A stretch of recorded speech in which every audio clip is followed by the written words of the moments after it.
machine. You came in like a thief, and you stole the crown. Your lies keep piling up, and we watch them weigh you down. The fear and greed that you stole, they run the whole fucking show. But we are not afraid, and we will not let go. The bigots rise, and you fan the flames. You build an empire of fear and pain. You're in it in with the billionaire scum, selling out this country while you play dumb. Burn it all down. Tear the walls apart. We will not bow. We will not lose heart. We will put an end to the hate. We will put an end to your lies. We will stand side by side, and we will rise.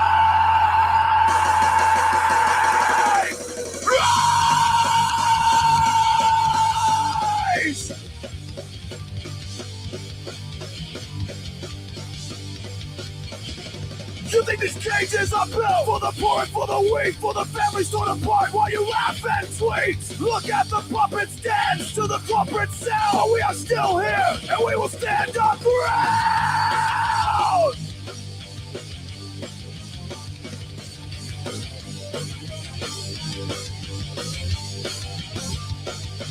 There's blood on your hands. We have seen the truth erased. You put the prophets first instead of the people you've displaced. History is watching, and it won't soon forget. It may not be you this time, but you could soon be next. Burn it all down, tear the walls apart. We will not bow, we will not lose heart. We will put an end to the hate. We will put an end to your lies. We will stand side by side, and we will rise!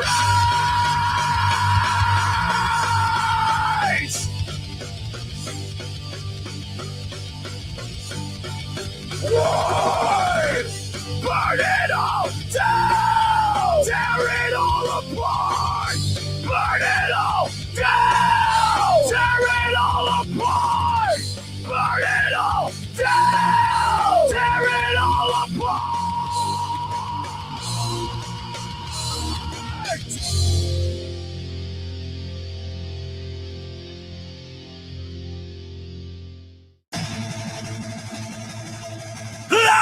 Lies on the screen from the Blythe machine! Burn it all down! They killed the American dream! Go blame an escalator! A tower built on decay! Smiling like a tyrant while the world fades away! Fear and hate is the name of your game! Divide the people and shift all the blame! The truth is dead! You sold them for fame! History won't forget your name! Fake empire! Built on greed! Fascist clown! Watch it bleed! Break the chains! Fight the fire! Dethrone the king! Take it higher! Broken to cases! You've got blood on your hands! Worship the dollar while you ignore our demands! We storm the gates! Our rage is fueled by your lies! We will sit back and watch as your empire crumbles and dies! Fear and hate is the name of your game! Divide the people and shift all the blame! The truth is dead, you sold them for fame! History won't forget! Nay, nay! Fake empire! Built on greed! Fascist clown! Watch it bleed! Break the chains! Fight the fire! Dethrone the king! Take it higher!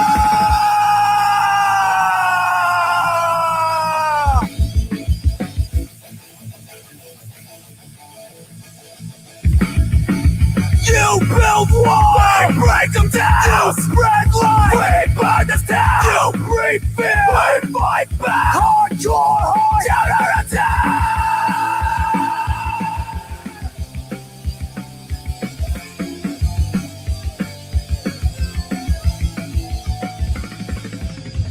empire going down. No more kings, burn the crown. Justice call, hear the sound. Rise up now and stand your ground.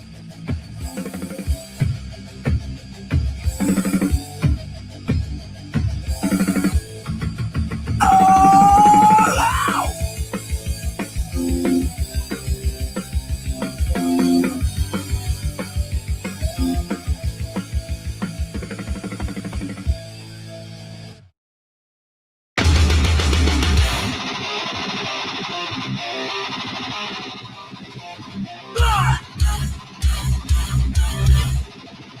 Promises break!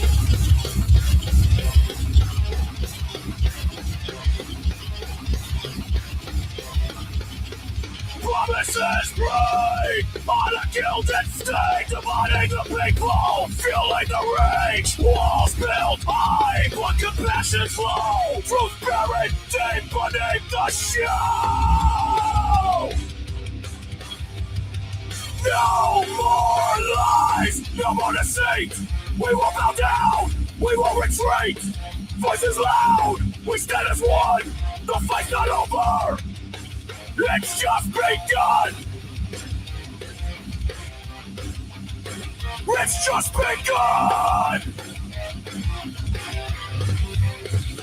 Families torn at the borderline. Justice denied, time after time. Prophet's soul on the planet burns. When will we learn? When will we learn? No more lies, no more deceit. We will bow down, we will retreat. Voices loud, we stand as one. The fight's not over, it's just begun. It's just begun. It's just begun.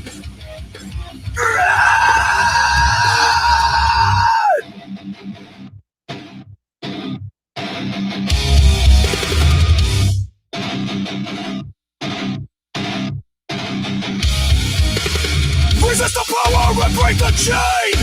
Rise above all this hate and this pain. Together we're strong, we won't divide. In our unity we will find our pride.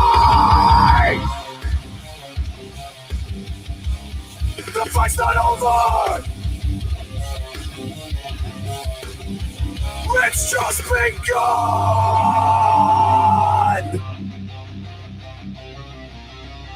The fight's not over, it's just begun.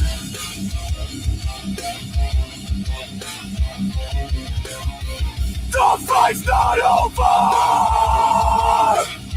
it's just begun.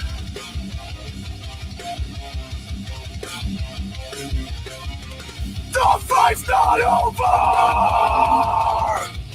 it's just begun.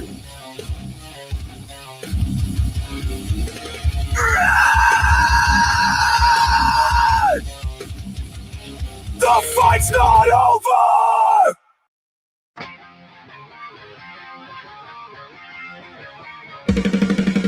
Whispers turn to battle cries. The truth is dead, been fed to lies. They sell us lies in the name of peace. What justice rots beneath the leash. They write the laws just to serve the few. We bleed beneath the red, white, and blue. But freedom's fire still burns inside, where truth and treason often collide. So raise your voice and raise your fist. We are the storm that they can't dismiss. No more kings and no more crowns. We are the ones who will burn it down. The tree of liberty must feed on the patriots who dare to bleed. The tyrants tremble when freedom rings. We are the roots and we will bring the thunder rolling through the land. With fire in our hearts and blood on our hands.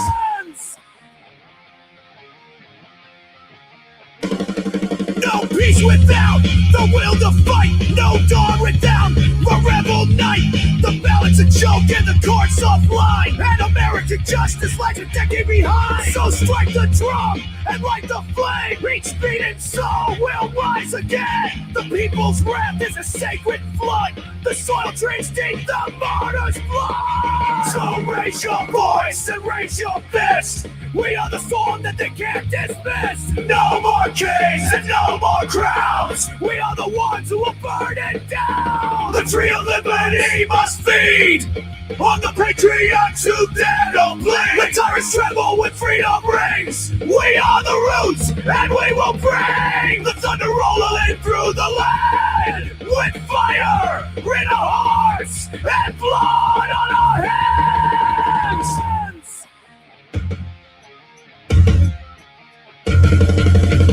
Not for glory, not for gold, but for the stories that were never told.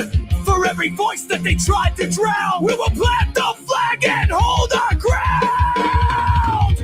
So raise your voice and raise your fist. We are the storm that they can't resist. No more kings and no more crowns. We are the ones who will burn it down. The tree of liberty must grow with the blood that only the brave know. And if we should fall, then we fall as one beneath the rising blood-red sun. The tyrants will fall, and the people will rise, because freedom never truly dies.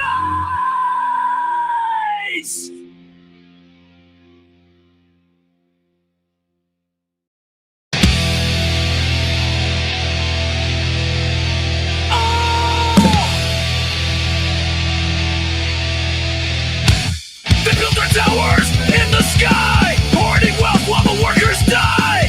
Billionaires with blood-stained hands, trampling lives to expand their brand. They say they earned it, they say it's fair, but they only take while we despair. Their pockets are fat and their hearts are cold. Working ourselves to death makes them more bold. But now the time has come for the people to rise up.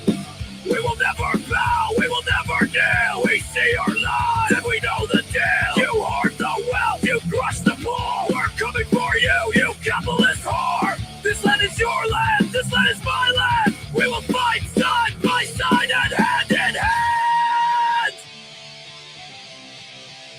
The system is rigged, it's all just a game. The rich pull the strings, the poor take the blame. Wealth hoarders live in mansions, the people live in chains. The billionaires don't care, they cash in on our pay. Luxury is a cage that's been built on the backs of the common workers that they keep under attack. But we the people, we've had it rough. Their empire is fragile, we've had enough. And now the time has come for the people to rise up. We will never bow, we will never kneel. We see our lives, and we know the deal. You hoard the wealth, you crush the poor. We're coming for you, you all in God's whore. This land is your land, this land is my land. We will fight side by side and hand in hand.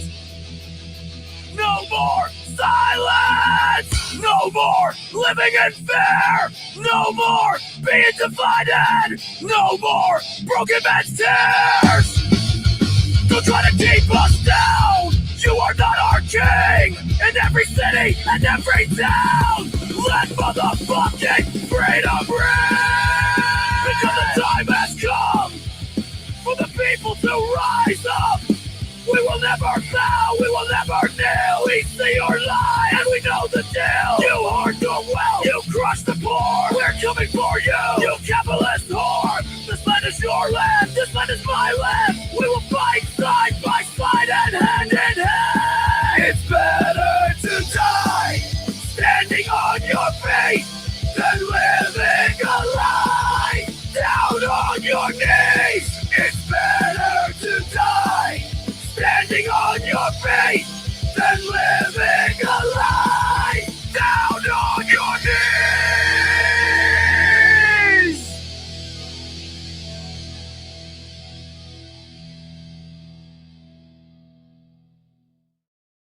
We signed up to fight for freedom, not to be the boots on the necks of Americans.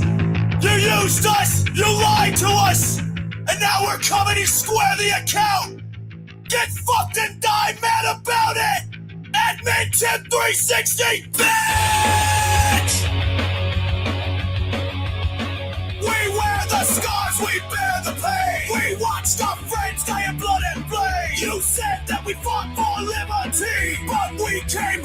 hypocrisy. You turn the rifle around on peace. You crush dissent, you unleash police. You send us in just to guard your throne. You turn the streets into a combat zone. No one wants to know. Not in this fight, we are alive. Whether it's day or night, no one wants to know. This ain't no game. There is only one true, we are the same. You armored up and sent the troops to beat down kids and protest groups to guard the banks, protect the suits so that they can't keep us under their boots. You wave the flag like it's a threat, but we remember every single bet that you left to rot, alone and discarded, while CEOs got golden parachute parties. One walks alone, not in this fight, we are the line.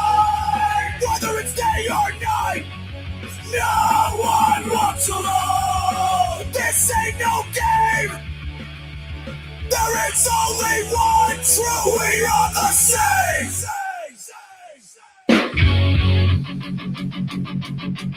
To every citizen still asleep, wake the fuck up! To my fellow veterans, remember your oath!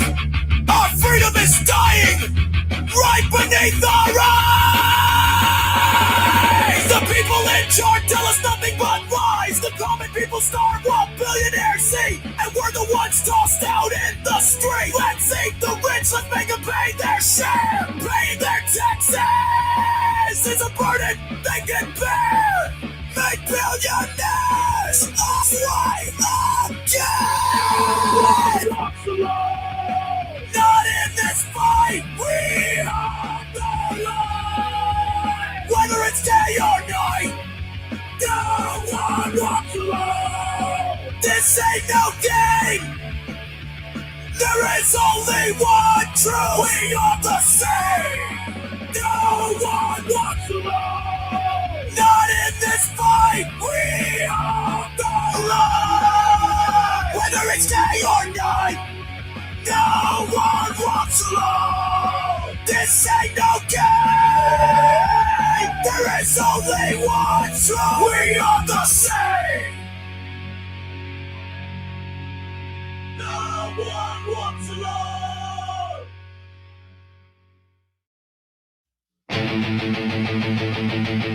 I got something for you. Hang on to your asses.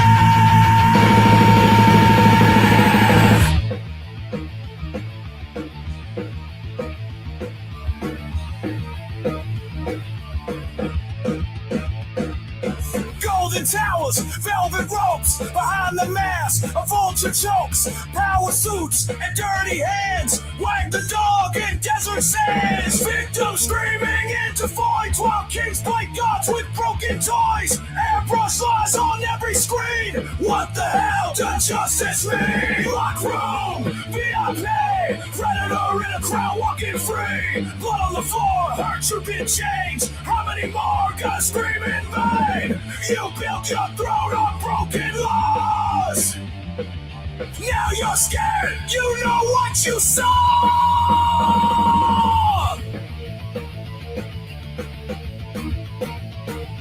Silence bought with piles of cash. Erase the files, burn the trash. Martial law for damage control. Trap the poor to hide your soul. Wanna light the world on fire just to dodge the electric wire. History is a loaded gun. Tick, tick, tick, you better run. Lock room, VIP, predator in a crowd walking free. Blood on the floor, hurt you in chains. How many more gonna scream in vain? Your kingdom shakes with every name.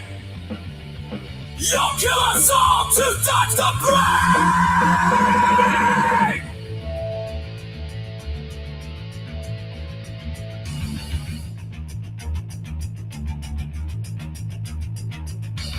This ain't conspiracy, it's confession. Hidden in plain sight for suppression. You laugh while the system bleeds, but the streets remember what you need. Truth, there's a cry. Just bear the time when the lights come by and your ass is mine. Locked room, VIP, no more secrets, no more gates. Dragged across your marble floor, truth is kicking down your door.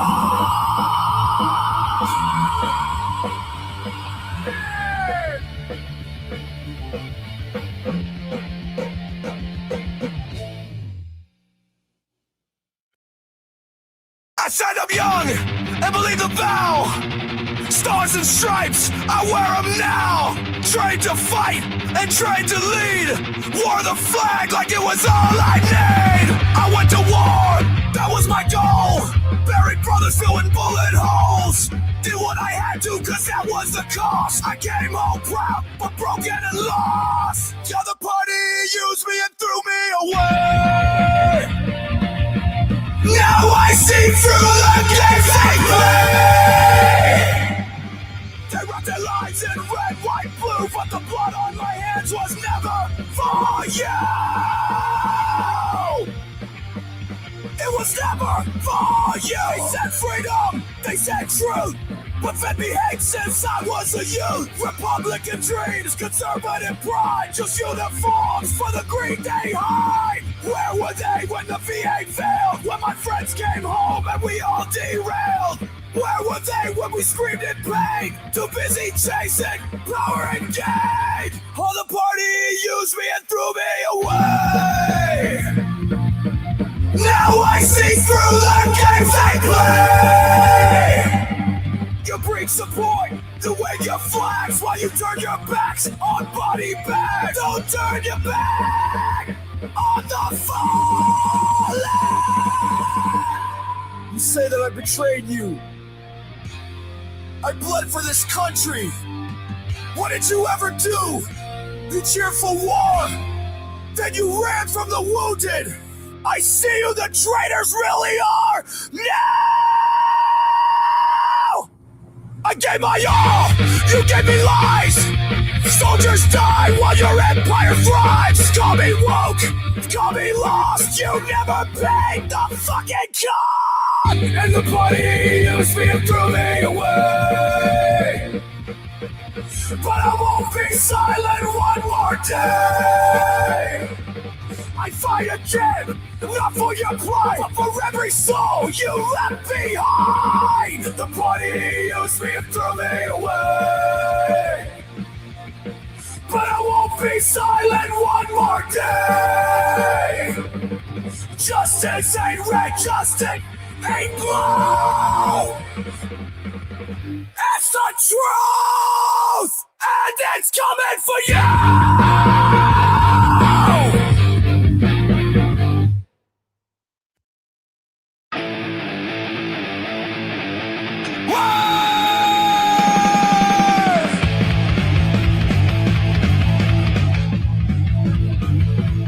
Marching down the street with your MAGA flag, spitting serpent's lies while you're waving that rag, screaming freedom while you chain the weak.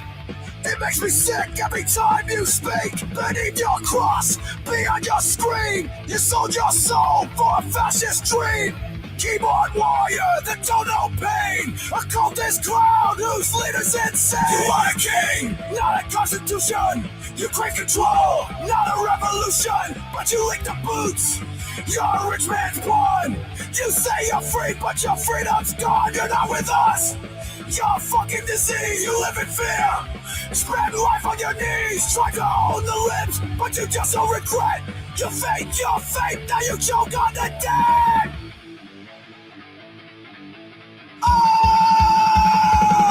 The party of law and order, but you storm the hill.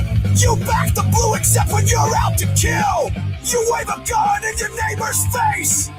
Fake ass patriot, you're a fucking disgrace. History watch while you took your stand. We saw what you did all across this land. American patriots don't kneel to a king. You're a fucking simp sucking that cinnamon ring. You are a king, not a constitution. You crave control, not a revolution. But you lick the boots, you're a rich man's pawn. You say you're free, but your freedom's gone. You're not with us, you're a fucking disease. You live in fear, Spend life on your knees, trying to hold the limbs, but you just don't regret. You faked your fate, now you choke on the dead.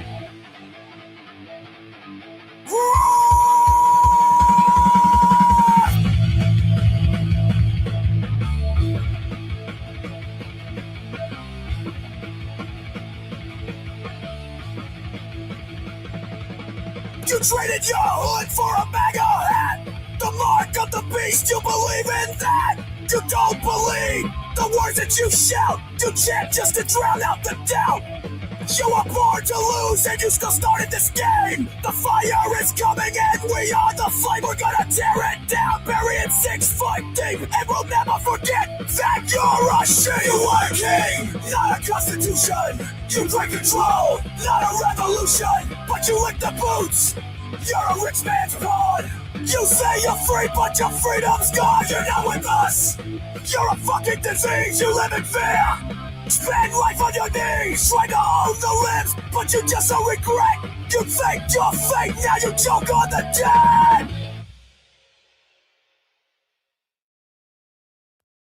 1, 2, 3, 4, 26, 47. 1, 2.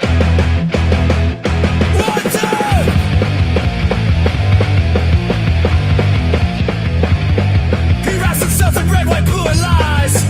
Makes NGOs and louder bases boast. He stokes the fire, civil reason dies, and feeds the walls of anti-loyal hoes. He blames the strong and bladders for it ghosts. The sirens feast and tear freedom for stealth. His throne is built on smoking shit posts. He sold us out to buy and kill the crowd. Lady liberty, let truth come down. Expose the rapists who tried to drag you down. Let history brand and not with any renown. He sold us out to buy a gilded crown.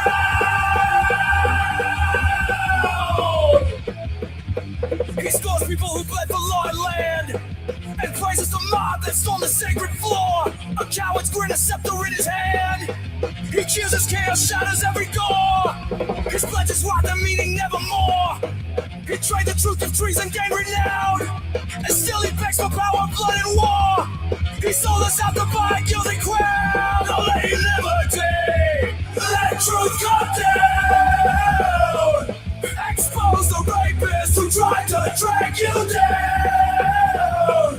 Let history brand him, not with any renown. He sold us out to buy a gilded crown. He turns his back while tyrannies grow bold. He whispers secrets where the hawk should warn. And all for what? Some towers fake and gold. A name and bond and scandal loud and worn. No martyr here, just falling to be mourned. A fraud and silken jester in a gown. The gospel's house of shame we won't adorn. He sold us out to buy a gilded crown. Lady Liberty, let truth come down. Expose the rapists who tried to drag you down. Let history brand and not with any renown. He sold us out to buy a gilded crown.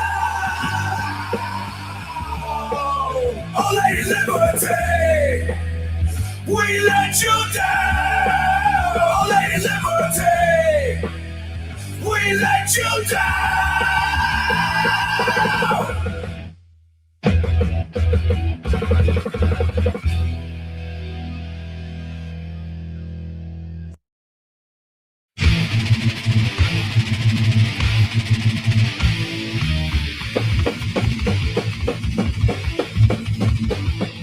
When truth is lost beneath a gilded name, and green parade as patriotic pride, the people's trust becomes a tarnished flame, extinguished where deception dares to strike.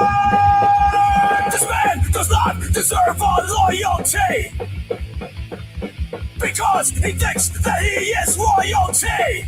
America! Oh yeah! King Braves in 7876, so you can suck our collective dicks of blown up lies built high on fear and spite. Commands with bluster, rage, and crude disdain. What once was all bent wrong to serve the right. And conscience cries in vain beneath the strain.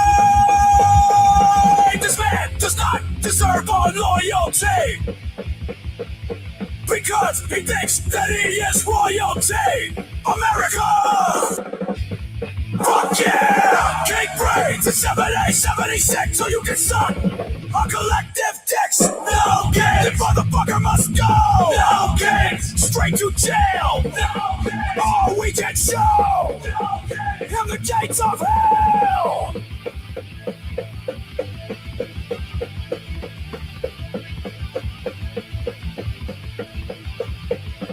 He mocks the weak, the weary, and the poor. Yet calls it strength to trample those below. The soul of service darkened at its core. What seeds he sowed, we're reaping what we sow. This man does not deserve our loyalty, because he thinks that he is royalty. America! Fuck yeah! King brave since 1776 so you can suck a collective dick. And time will move on, and truth frequents its stage. No crown can outlast the people's rightful right. And time will move on, and truth reclaims its space. No crown can outlast the people's rightful rage. Baldo people!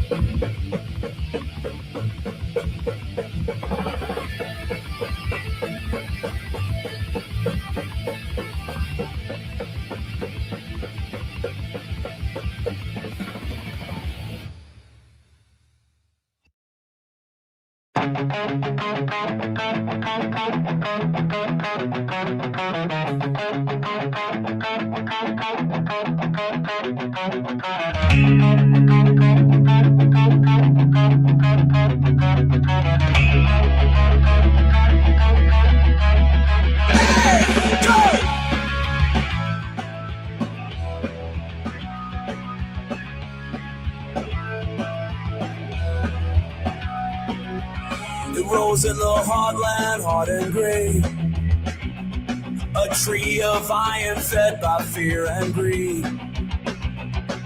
Its roots split courthouses and cracked the day.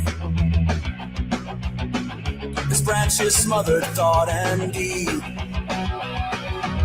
The ringing smile, people kneel. Truth was outlawed, mercy a plea. But one light burned, the world tried to conceal. So light your lamp and dead beneath the tree. Oh, light your lamp, let it shine bright. Oh, light your lamp, let it shine bright. Oh, God, let it shine bright.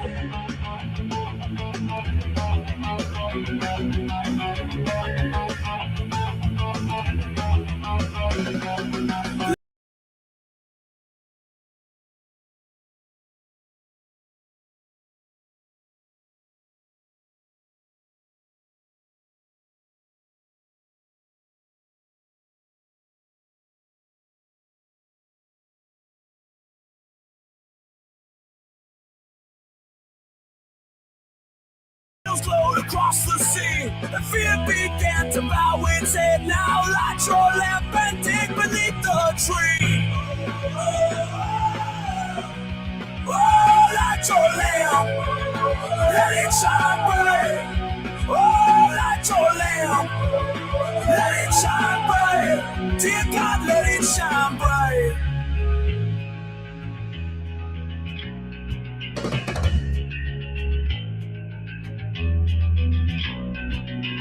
Then came the reckoning, quiet and slow.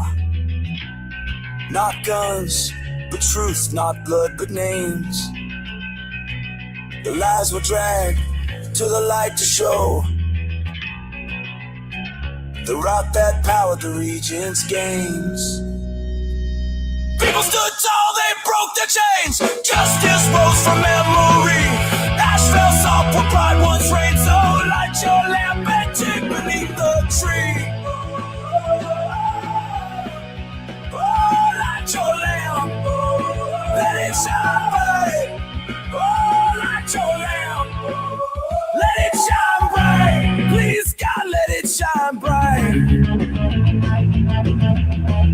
city's got, let it shine bright. When power whispers, it must be me. Remember, lady, remember we guard the roots of our liberty. Now light your lamp and dig beneath the tree.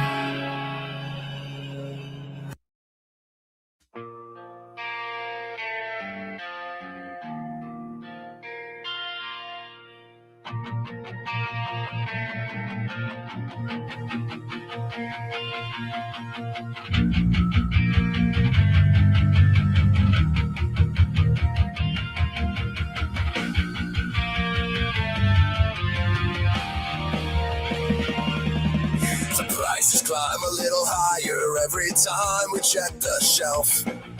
Tariff twist the numbers till your stomach feels unwell.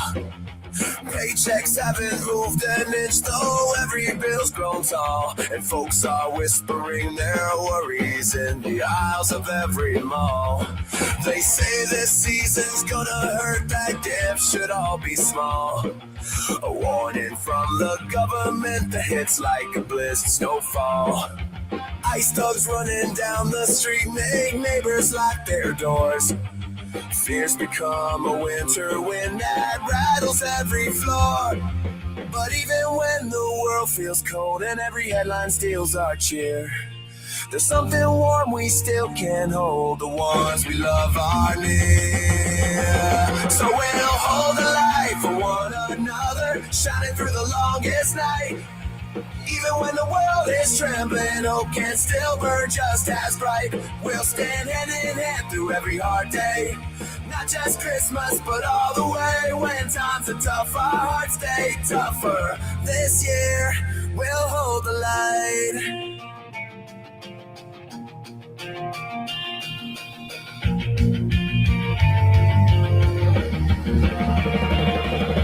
Parents counting pennies, wondering what their kids will say.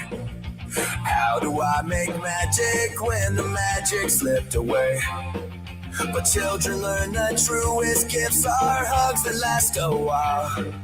Stories by a quiet tree and the warmth of someone's smile. The headlines say uncertainty will stay past New Year's Eve. And every family's fighting battles others cannot see. Still in every window, candles glow against the dark. A sign that even troubled times can't snuff the human spark. And though the world feels upside down and fear prowls like a winter storm, we won't let shadows claim this town. Together we stay warm. So we'll hold the light for one another, shining through the longest night. Even when the world is trembling, hope can still burn just as bright. We'll stand hand in hand through every hard day.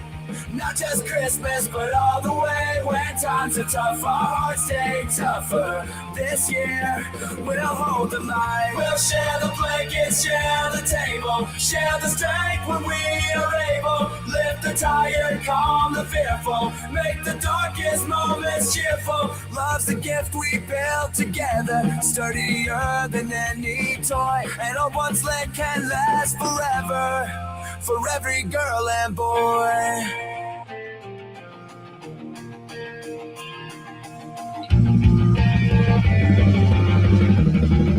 Just we'll hold the light for one another, shining through the longest night. Even when the world is trembling, hope can still burn just as bright. We'll face what comes, the storms, the hard days, standing strong in gentle ways. Together now and through all others, every year we'll hold the light. When the world grows cold, we'll shine together. Every day we'll hold the light. Now it's time for the throw punch!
Please tell me my camera and my microphone are working.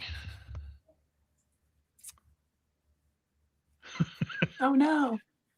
Can you hear me? Ah. Oh no. Okay, I can hear you on my computer, but I couldn't hear you on my phone. Okay. Yeah, there's a delay. We're gonna do that. Okay, I can hear you on my computer, but I couldn't hear you on my phone.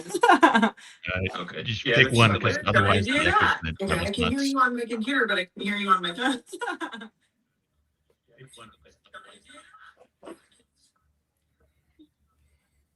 All right. I need to. There we go. Can you hear me? Oh yeah, I can hear you. Yeah, can you hear me? Awesome. I'm guessing there's a delay on I your can end. hear you. I had my computer up because I was going to try to multitask this. So for some reason I couldn't hear you on. Oh,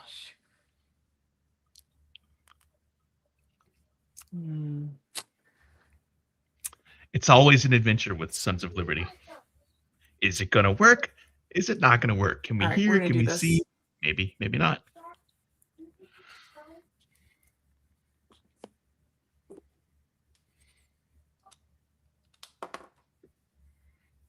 For some reason I lost all audio on my phone. Press the button on the phone where it tells you that you're like Let's do. logging, and make sure it's not set to your earbuds, or that it is set to your earbuds.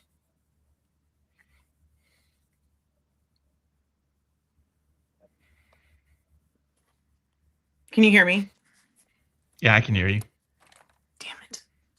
Can you hear me? I am not sure what suddenly happened with my audio.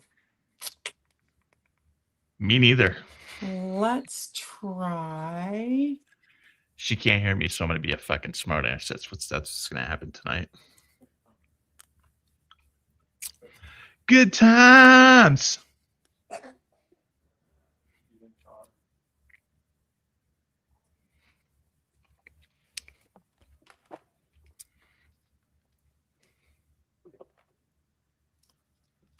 Sing us a song, you're the piano woman.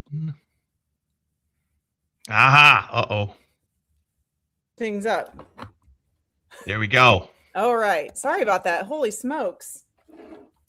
Holy smokes. Yep, that's right. I heard everything until you logged on, and then Holy suddenly my smokes. phone was like, nope, we're not doing this. Yeah, I spent the past 53 minutes beating the shit out of my camera and the wire and the connections and everything. I unplugged. I've used 3 separate cameras since I went into the backstage area of the studio. Oh no. Trying to make at least one of them work. I even tried them on like my laptop and nothing was working. And then I just exited and re-entered the studio in the middle of the stream, so it like cut off for a second, and it worked just fine. And I was like, "Are you serious?" Do you ever have trouble with like self checkouts when you go to the store? Only when I buy booze. I have And weird trouble I with that get stuff. the little thing where and the attendant never ever comes, and I stand there looking like a fucking idiot. With my, I'll like raise my hand, the light is blinking, and I just kind of stand around and I like make eye contact with whomever walks by that has like the employee store shirt on, and they just keep on going. I'm like, all right, fine, it's fucking free. How about that? Yeah, we're not paying for this at all. How are you? Thanks for having me on. I'm very excited. Me too. In case you couldn't tell, I just made a fresh drink and I've been trying to fill patch orders since I'm like Nice. 3 weeks behind, almost 4 weeks on that. You're not doing it And right then if I you're not realized behind on something. that's yes, correct. So everybody that doesn't know our guest, Blythe, am I pronouncing your name correctly? Yep. Like Blythe Danner, the actress? Yeah. Yep. Okay. All right, good. For everybody that doesn't know Blythe, Blythe is you're seeking the Democratic Party nomination, right? You Yep. haven't gotten it yet. Yes. Okay, so We there's a like to primary coming gatekeep up. in Indiana. It's not a primary. So it's a little weird. We have a convention about almost exactly a month after the primary. So I get elected by delegates, and each county gets a certain number of delegates depending on how many people last year polled Democratic ballots in their county. So there'll be about 2,500 people who get to decide my fate and whether or not I'm on the November ballot. And those people are either elected in the primaries after filling out a form that they will take to their county clerk between January 7th and February 6th of next year. So like in a few weeks. And if those spots aren't all filled, let's say a county gets 50 spots and only 35 people are elected, then the chair of that county can appoint people. And there's so much gatekeeping. I absolutely hate that most of the state gets completely neglected from this process. And there are several party chairs who are actively working against me intentionally because they don't want me to be the nominee, because I don't have the right gender or the right name or the right amount of money being taken from the worst kind of people. So they will choose people who will vote against me. But I do have some party people who are on my side too. So it's going to be interesting for sure. So in June 6th will be when my fate is decided by a select few.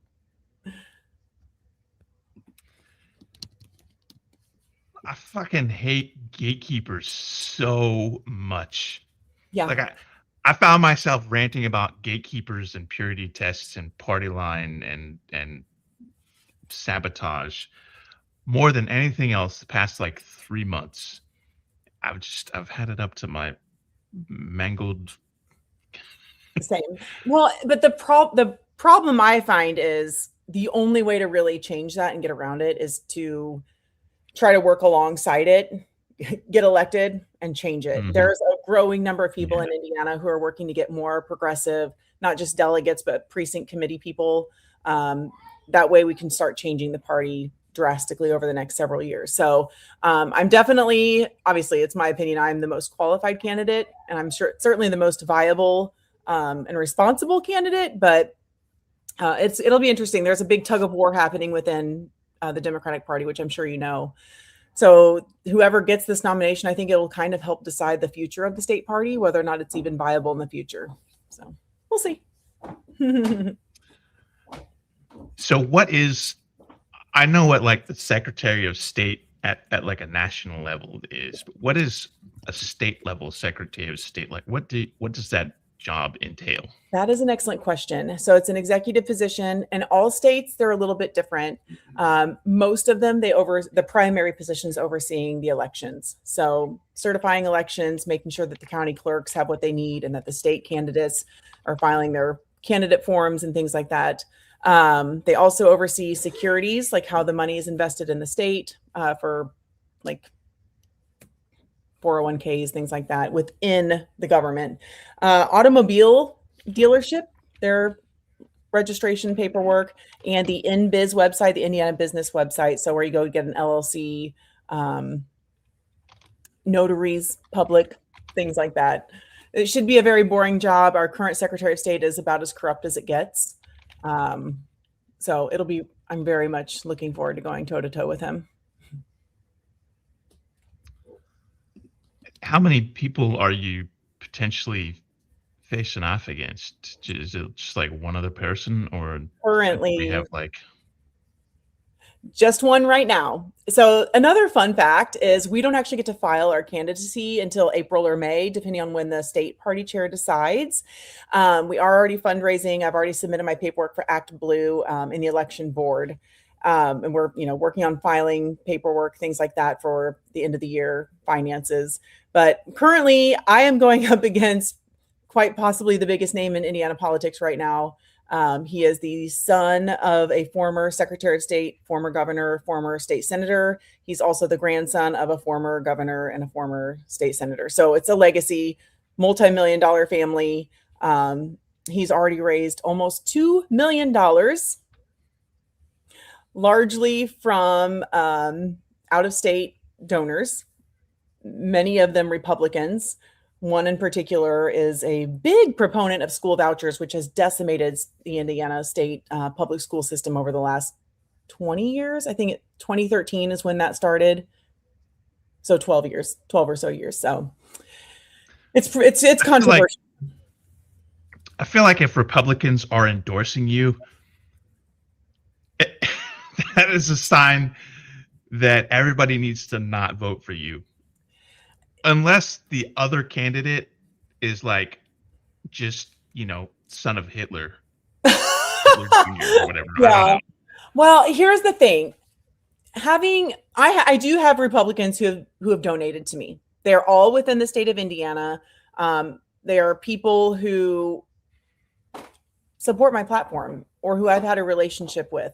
But they are not people out of state writing hundreds of we're talking 6-figure donors, right? Not just like, hey, this is my neighbor's dad who he likes what I've said. I mean, I've been involved in politics very heavily over the last 3 years. So a lot of people have seen my consistency and what I'm doing and what I'm trying to do. So I think it's a little different having a Republican endorse and donate small dollars. But certainly with that type of agenda, we're talking the same people who have largely funded Mike Johnson. Yeah, it's scary.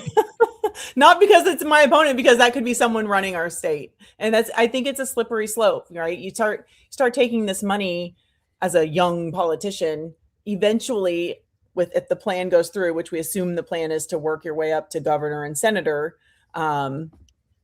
when those people come knocking for favors, what does that do to Indiana or the country?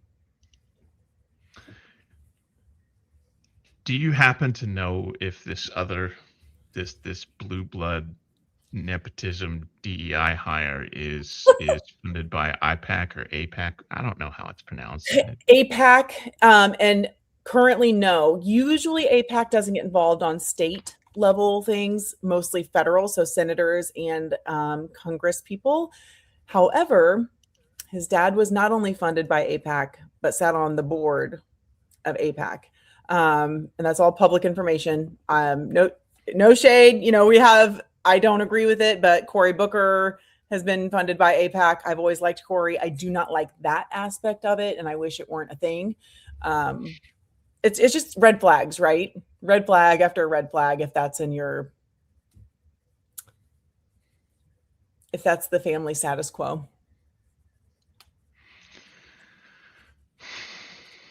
I come from poor people, so I don't same. And have any politicians. Well, way back in like the Civil War area, and I don't acknowledge them. Yeah, I would. They were I probably wouldn't either. My dad was involved in municipal politics in Blackford County, Indiana, which is a very tiny county. And this was like 50 years ago. So, I mean, that's like the closest ties to politics we have in our family.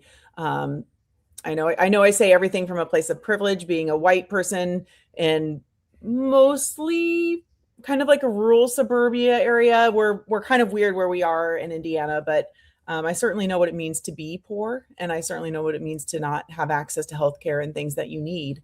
And I think that speaks volume when you're trying to oversee a large population of people who are under the poverty level. Yeah.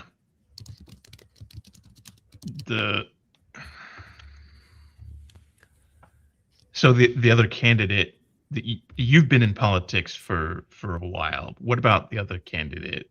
I know they come from a history of it, but do they have experience? And if so, how much? So now I technically don't have, I've never been elected. I have been a municipal candidate. I've been a precinct chair.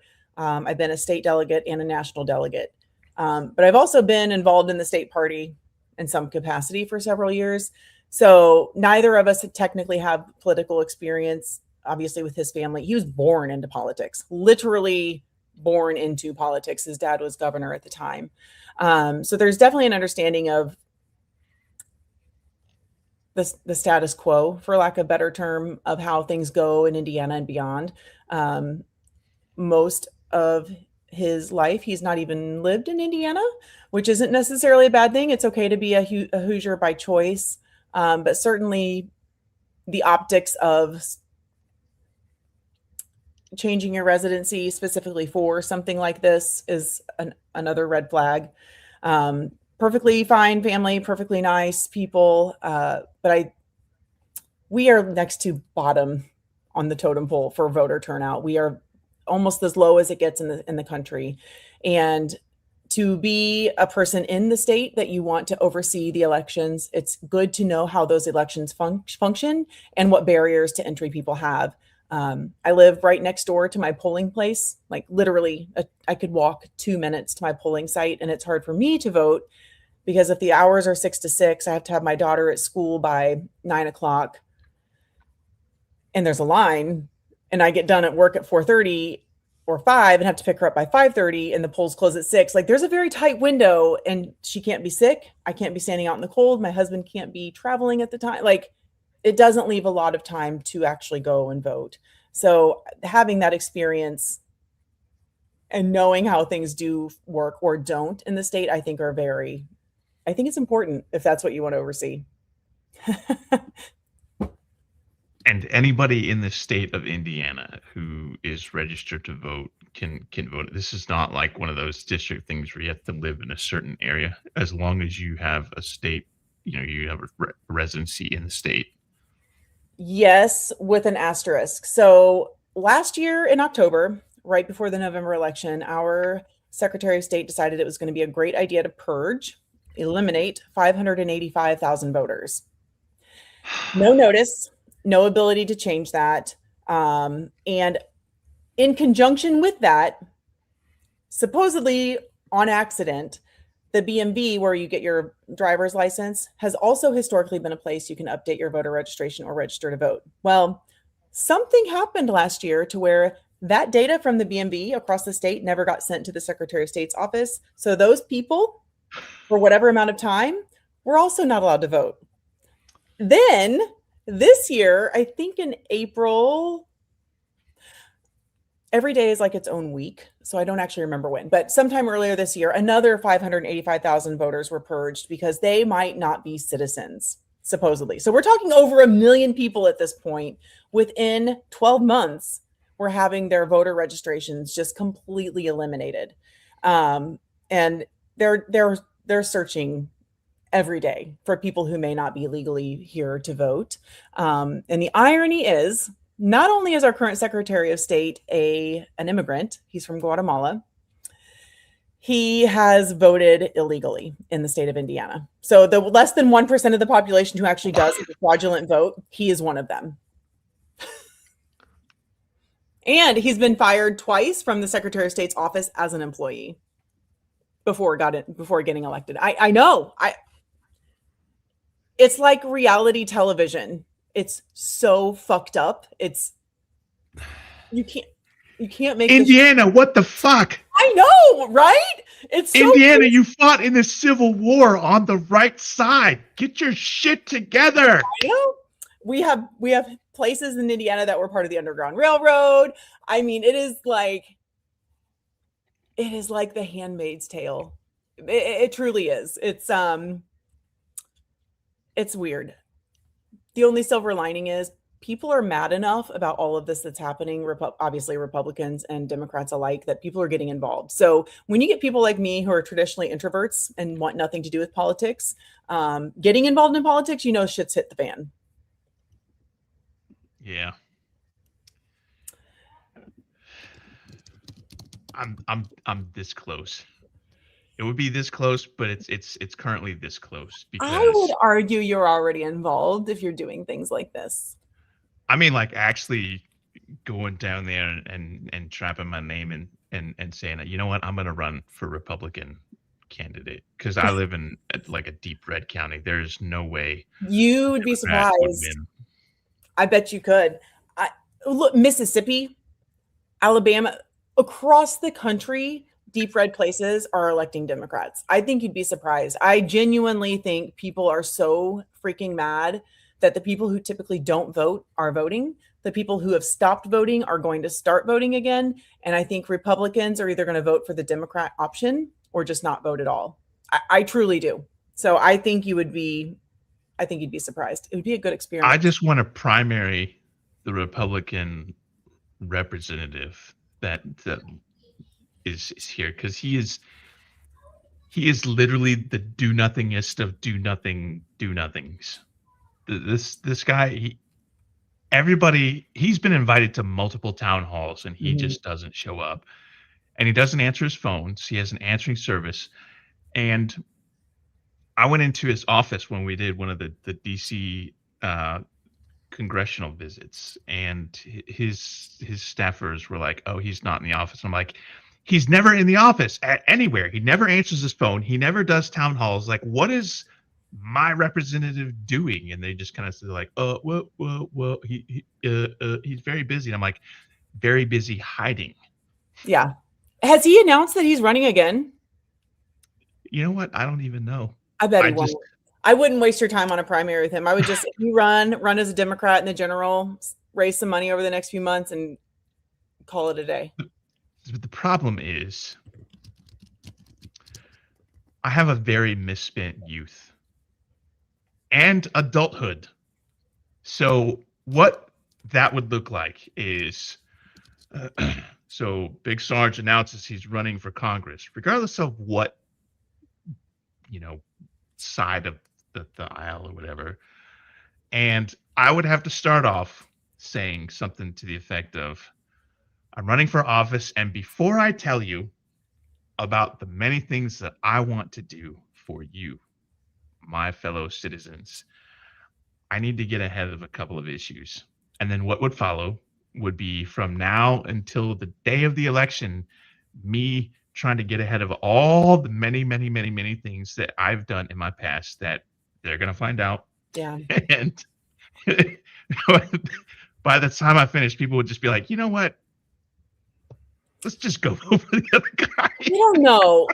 I mean, obviously, I'm not gonna try to persuade you to, but I think you should consider it because, I mean, same. I'm 43. You do not make it beyond like the age of 5 without doing something stupid that you're worried someone's going to bring up at some point. And what is worse than what our Secretary of State or our governor or Donald Trump? I mean, look at what these people have done. And we do need to be able to have people in office who have had lived experiences in different systems, screwed up, owned it, and just said, you still have to be involved. You still need to represent people who have been in these situations. So I don't know. I would say some of these things I still do though. Oh, well, then you might just be a lost cause. See, thank you. We'll have to talk offline about that and see how bad it actually is.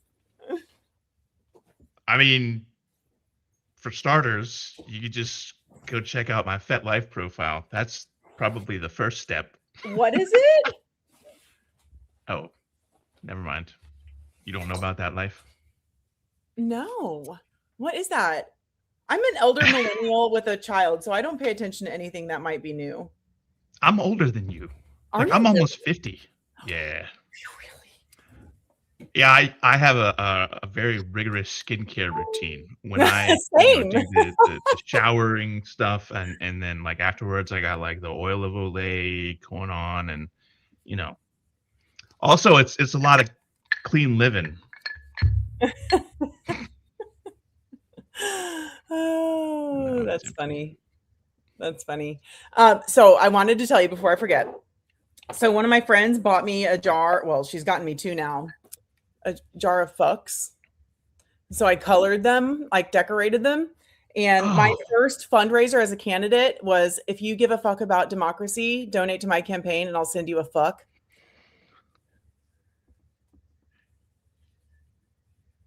Yeah. I'm a controversial candidate too. I like it. I think all of the people that clutch their pearls that are like, oh, I heard Joe Biden say "fuck you, man," or whatever shit Donald Trump said, or people are like, oh, the candidate swore. Yeah, no shit. Yeah. If you had to be in their shoes, I'm pretty sure you would walk around at least once a day saying "fuck this shit" on a day-to-day basis. Or at the least thinking it, right? Well, and Donald Trump said "fuck" on like national television earlier this year, so I was like, "Oh, this is gold." That just opened the floodgates. Yeah. Where might one acquire said jar of fucks? Because like that's something that I would need to have. I'm sure you can get them on Etsy. I have seen them in the TikTok shop before, but it's sadly become quite a trend where people just give people a jar of fucks. I would have like one left, and that I don't need the rest of them because I'm almost out of fucks to get. So at this point, I would just have like one single fuck in a jar or a glass or that would be whatever, epic. fishbowl. That would be mine. It's funny. In fact, there is a musician. His name is Thomas Benjamin Wild Esquire. I forgot his name for a brief second. He's an Englishman, but I don't hold it against him. And he dresses in Victorian era clothing, and he plays a ukulele and sings songs. And one of his songs is "I've No More Fucks to Give," and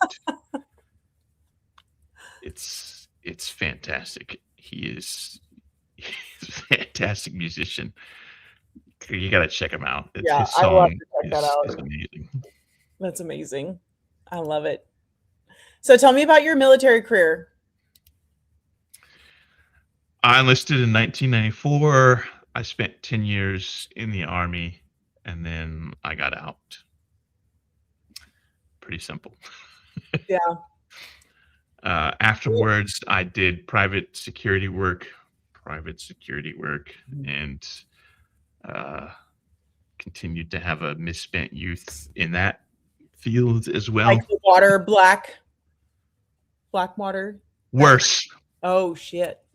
Yeah, worse. I fell in with like the first disreputable company that came my way in an effort to like make some quick cash, and that company was so terrible that they fell apart in the middle of a contract, and then our contract got picked up by a less than reputable but not as disreputable company, and they kind of cleaned things up, but still.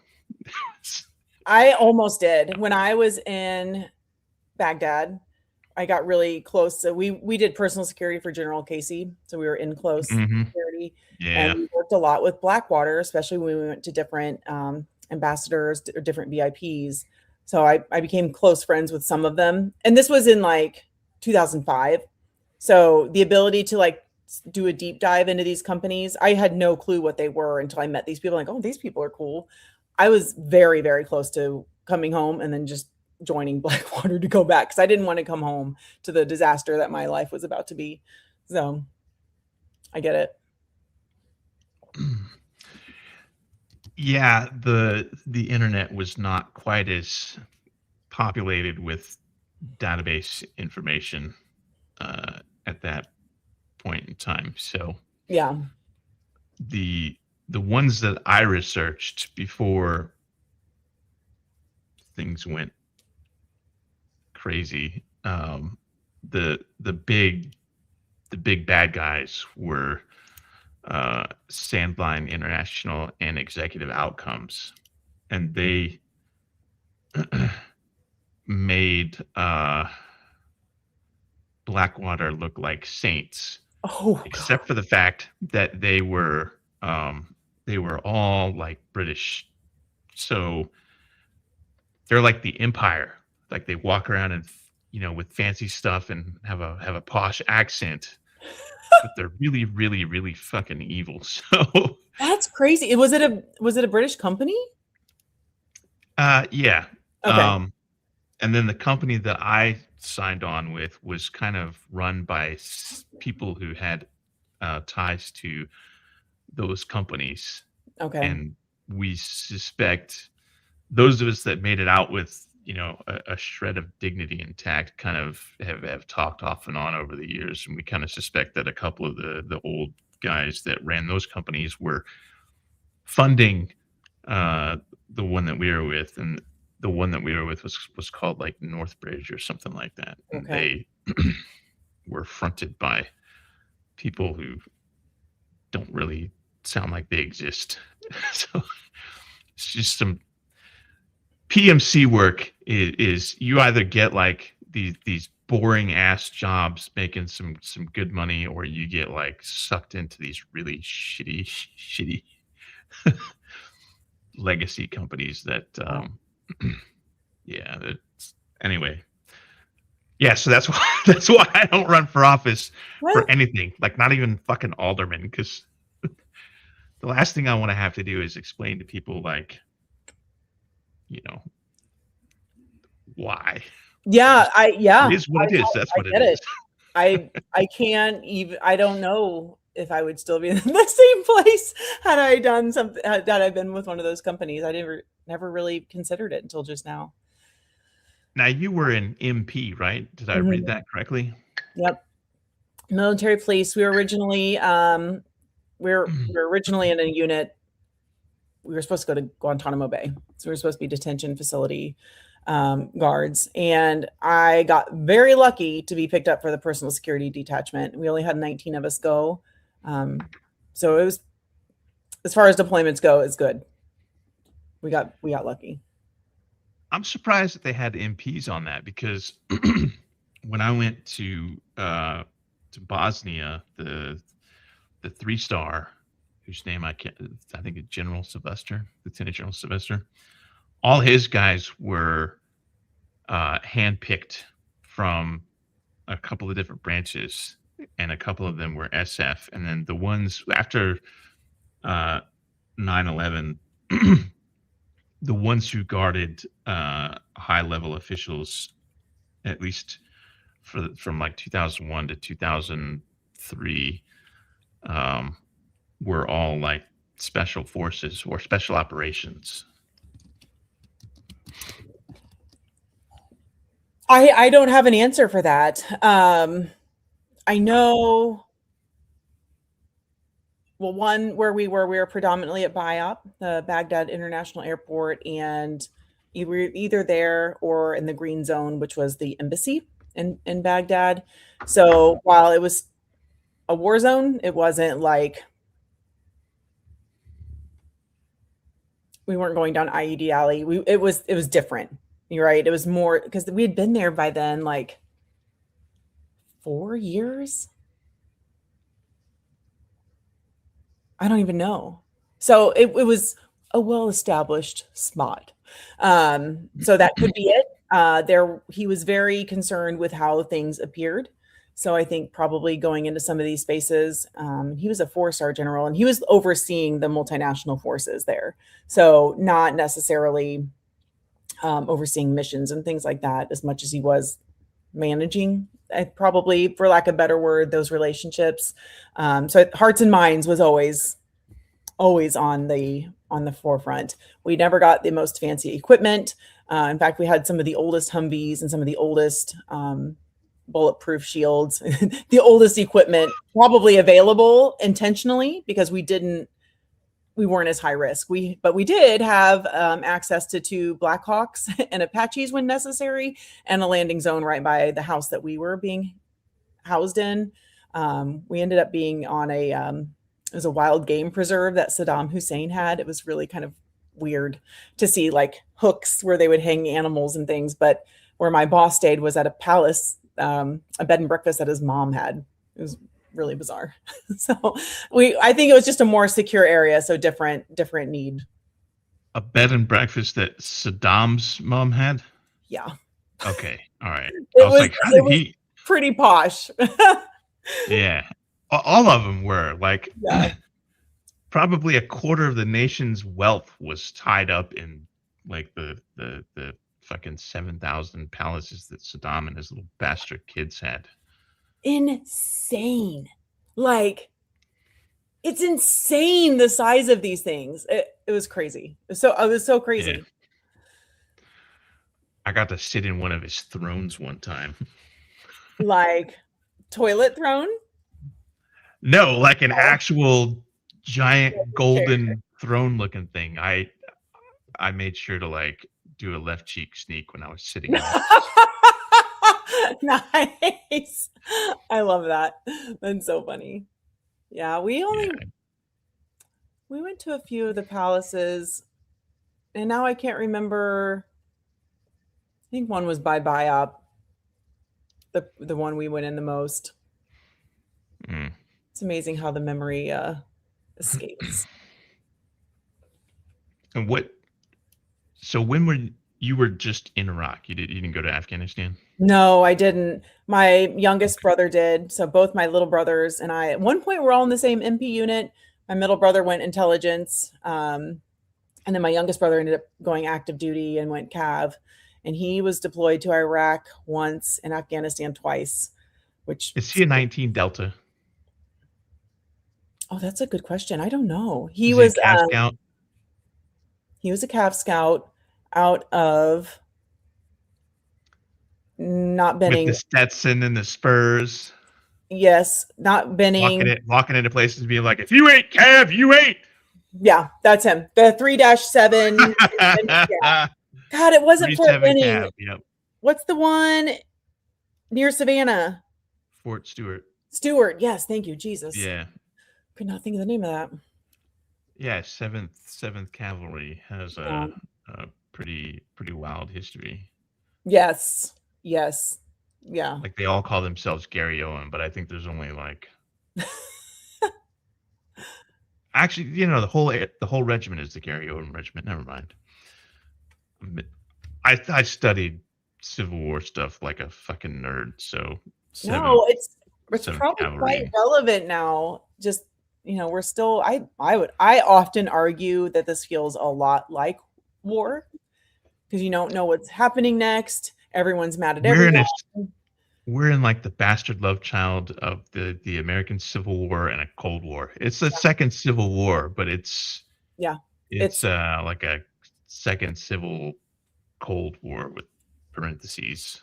Yeah, certainly a little more intense.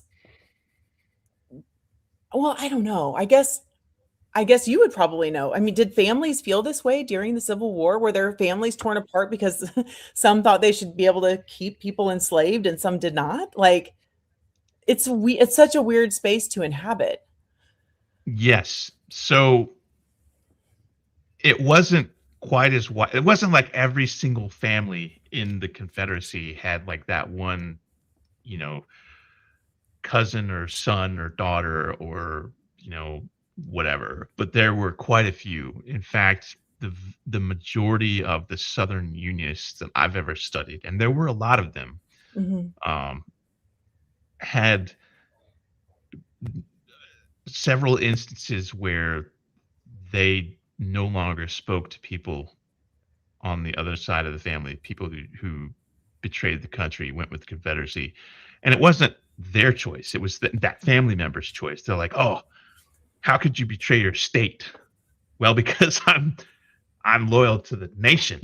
So, and there were entire towns that were pro-union. There were entire regions of states that were pro-union. And there were a lot of bushwhackers in that era. And the bushwhackers were basically, not all of them, but a lot of them were people who were like, I'm not going to fight for the Confederacy. Yeah. And they didn't necessarily want to fight for the Union, but they definitely did want to fight for the Confederacy. And it wasn't always because, oh, slavery is bad. It was just because fuck government, period. So Yeah. there's so many, there's a spectrum, and there's not an easy way. Like, it's not black and white. And that's what a lot of people think about the American Civil War, is that, oh, if you were in a southern state, you were definitely a Confederate. Yeah. Mm-mm.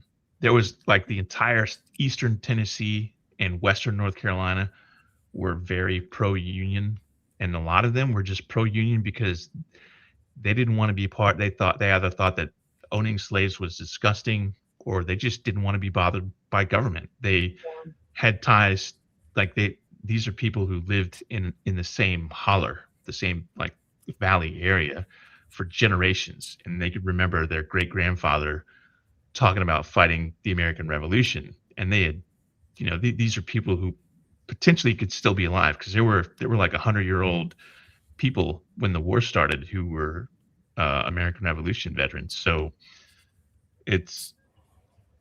there were definitely a lot of people who had internal family conflicts. I only have read a handful of accounts where people who were from the same family fought on the same battlefield against each other, but I've never encountered a single situation where they were literally staring down, their rifle at family. But there are instances where, somebody was in a unit that was present at a battlefield, and their family member was in a different unit on the other side that was present at that same battlefield, but there's no mention of whether or not they fought. But yeah. Wow. Lots of I never even conflict. thought of that. That's pretty relevant, right? Like, that is history rhyming in so many ways. And yeah, that's insane. You should do some content on that. I do every April. I have, if you go to our YouTube, if you go to our YouTube, there's actually a playlist. It's called like Biggest and Largest Civil War History Playlist. And last year in April, April is Confederate Heritage Month. It is a real thing. It is exactly what it sounds like. Ew. But what I do is, instead of talking about Confederates, I talk about Southern Unionists. In other words, men and women who were born in the South who fought for the Union. And it always gets a lot of people in the comments who are basically simps for slave owners. And it's always a laugh. But I've started doing YouTube videos for the Confederate Heritage Month a couple of years ago, and then last year we ran a crowdfunding campaign for it to do a web series. We only hit half of our goals, so I've only actually been able to do like 4 episodes. Tell her about my jacket. What jacket? Yeah. You mean the fucking uniform that I wear? Oh, so I purchased an authentic reproduction of a Union general's uniform. So I would do the videos dressed up in the uniform, and would be like fuck the Confederacy, stuff like that. And that's so cool.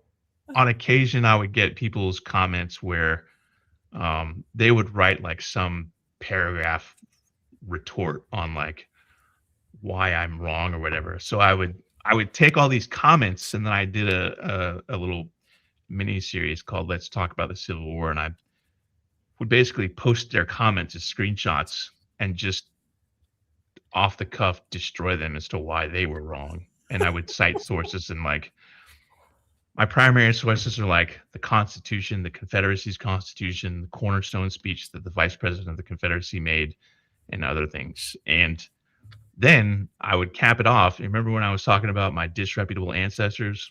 My great-great-great-grandfather is George Alfred Trenholm, the Secretary of the Treasury of the Confederacy. So I have these slave-owning oligarchs in my history on my dad's side of the family. So it's not like these people are, calling me Yankee or whatever. So it's like that's coming from one of y'all motherfuckers. Talk about like breaking the cycle. Maybe you should primary that Republican just to like infiltrate their side and like that'd spin That their- was actually something that I very seriously considered it for about 5 minutes. And it was like I could run as a Republican and like I They'd could be even so pissed. disavow my liberal background. Like I could, be like, oh, yeah, I gotta go to church now. I'm a Republican, I'm conservative, and then just get in there and then like the day after the election be like, you know what? I changed my mind again. I'm a Democrat again. And then be a Democrat and just do the exact same things that I was gonna do as a Republican, but as a Yeah. Democrat, and focus on like the economy and whatever else the actual issues of Affordability. people are. Yeah. That other And if they made-up- had like if one of their big issues was some niche wedge issue, like immigrants, I'd be like, are you fucking stupid? Everybody in this county comes from an immigrant, whether you're a white person and the county that I live in, there are a metric fuck ton of Hispanic people. They come in, they're migrant workers, or they work the construction fields. This is very immigrant central, and even the MAGA people love the immigrants down here. Like they don't like. There was a parade, an impromptu parade that the Hispanic people held in the town that I live in, and there were tons of white people that were like driving by and honking and supporting, and some of them got out and marched with them because everybody down here, you can't go 30 seconds down the road without seeing a house that has Hispanic people in it, or like just seeing them walking down the street, driving cars. There are tons of Hispanic businesses. It's wild. So like there's a ton of MAGA people here, but they don't get down with that immigrant shit. They're like, they love Hispanic people. Half of them are white that speak Spanish, so and they're probably like they're friends with them, right? And they're customers of the businesses that are owned by Spanish people. The I don't Spanish know about people. friends. Well, they could. Well, yeah, but still, I think more people understand the value of immigrants in our communities than not. Yeah, I would hope. But the number of people who are conservative or liberal in this country who all share, there's a large median on which we all feel the same way about certain things, at least on paper. Like I was under the impression that all of us cared about the children and saving our children from sexual predators, but lately I've realized that most of those people are full of shit. Or predators themselves. Or that too. Which is, it's insane. It's just so insane. Like, how is this our reality? In 2025, how is this our reality? I think we need to get to a point somehow where we can get the national, county, and state Republican and Democratic parties and independent, Green Party, whatever, to all agree that human rights exist and to identify what those are and to realize that, and to decide that those are non-negotiable, because that's basically what we're fighting over right now. We're fighting over human rights, whether or not we have safe housing, safe food, safe air, clean water, healthcare, education, bodily autonomy, like fundamental rights. I don't know how we get to that point, and then I don't know what we argue about afterwards on different sides, maybe just funding, but we've got to get to that point where we're putting human rights first, because those are not partisan. Yeah. The other thing is that human rights also apply to people of color. They apply to immigrants. They apply to transgender people, gay people. So, when we have that conversation, we have to beat them about the head and the chest and let them know, hey, listen, these rights apply to fucking everybody. So we're not just going to pick and choose. It's just like heaven. You get in or you don't. Yeah. There's no heaven for black people and heaven for white people and shit like that. Yeah. It's definitely a class war. It's a class war disguised as everything but.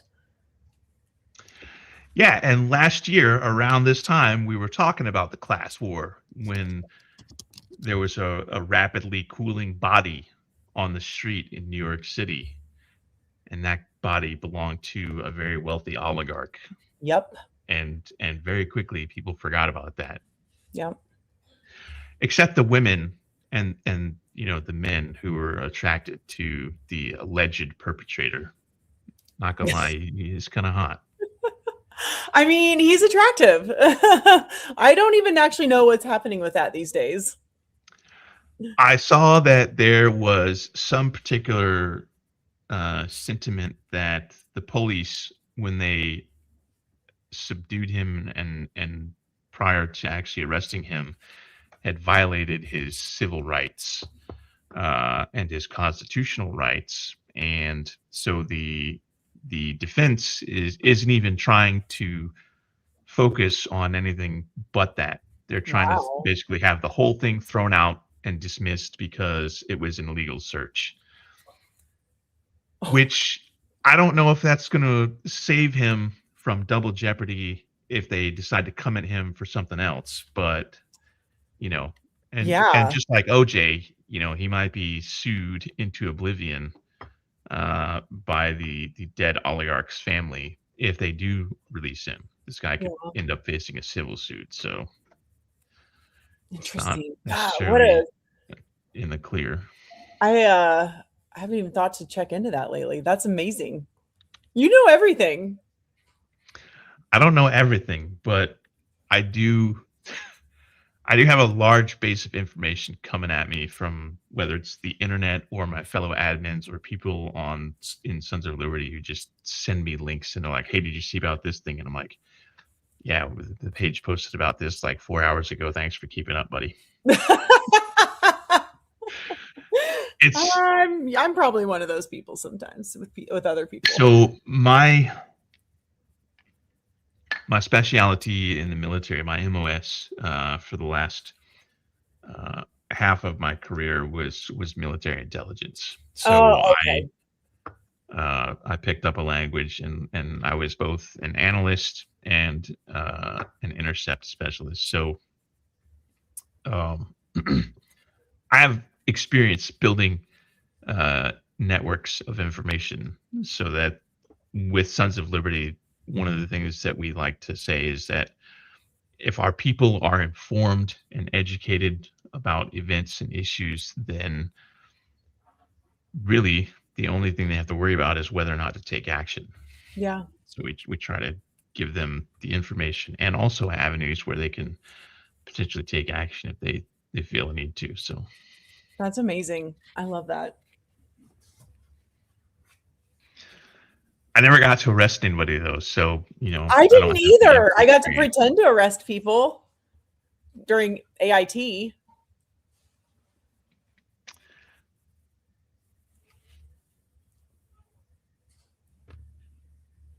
That wouldn't have been like a thing we ever did overseas. We did not. We didn't even take handcuffs with us. That was not our job at all. I had zip ties, but it was for the job that I was doing. But yeah, like we needed them. So no, we always had our M9s and our M4s. Some of us had saws and 50 cals, but there was I don't even know that I ever saw zip ties. I just don't see a situation where we would have ever done that. Yeah. For those of you that don't know what a zip tie is, it's also called flexi cuffs or whatever. It's you know what a fucking zip tie is. Yeah, like they're like giant black, plastic champion. Yeah, or white. Now they make them to be like handcuffs now, I think, where they're actually like loops that are connected, don't they? I have seen something like that, but the ones that I've mostly have seen were like pre-prepped so that all you had to do was basically like shove the things in there. So and they'll like get them started but not push them all the way down so that they have like a large loop. So as long as they don't have to like zip tie an elephant, they're good to go. M9, fuck, I haven't thought about those in decades. I had an M9 and I got rid of it, and I was like, "Fucking, I'm not carrying a 9mm." Oh no, I didn't like the 9mm, but I like that we got to carry one because not everyone did over there. Oh, I still got to carry a pistol. I was just like, I'm not carrying this fucking Piece of trash. I had a very low opinion of 9mm in general. I had Yeah, an even as you lower should. opinion of the M9, the military thing. So I very quickly swapped mine out for something bigger and bangier.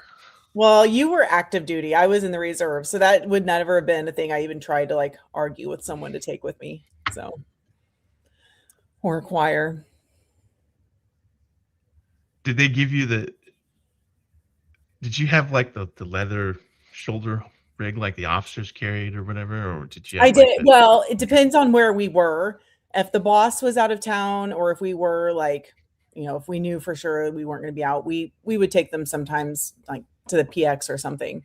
But most of the time, we wore them on our leg, like the thigh holster. Is that what we called it? Thigh holster? Drop leg holster. It just depends. Like the different professions will have different names for it.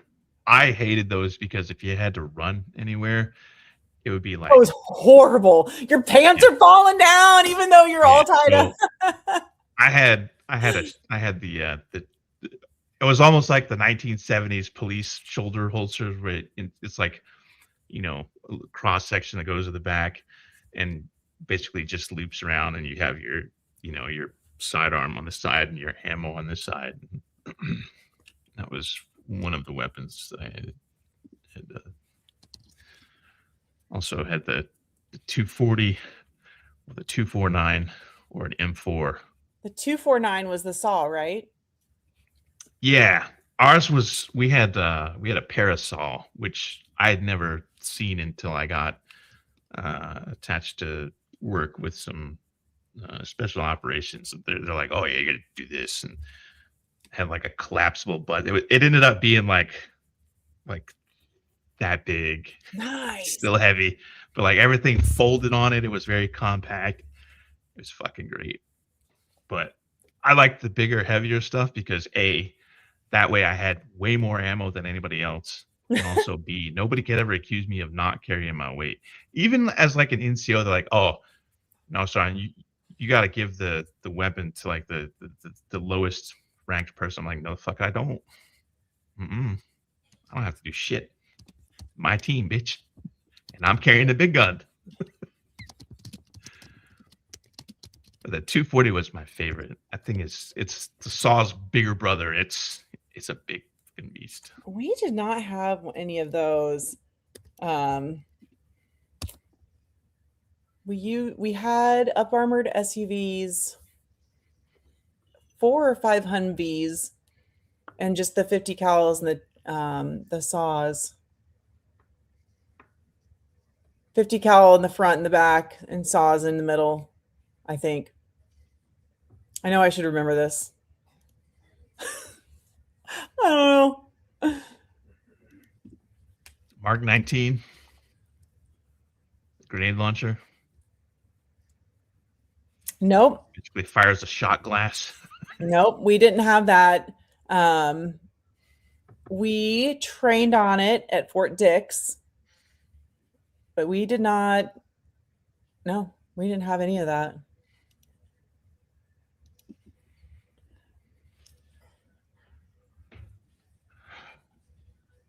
Yeah, we didn't have the up armored Humvees. Up armored Humvees for us were like the hardback Humvees in the early aughts. Oh yeah. God, that's terrifying. There was no fucking armor on those things at all. That sucks. That sucks. Yeah. So I can't even imagine.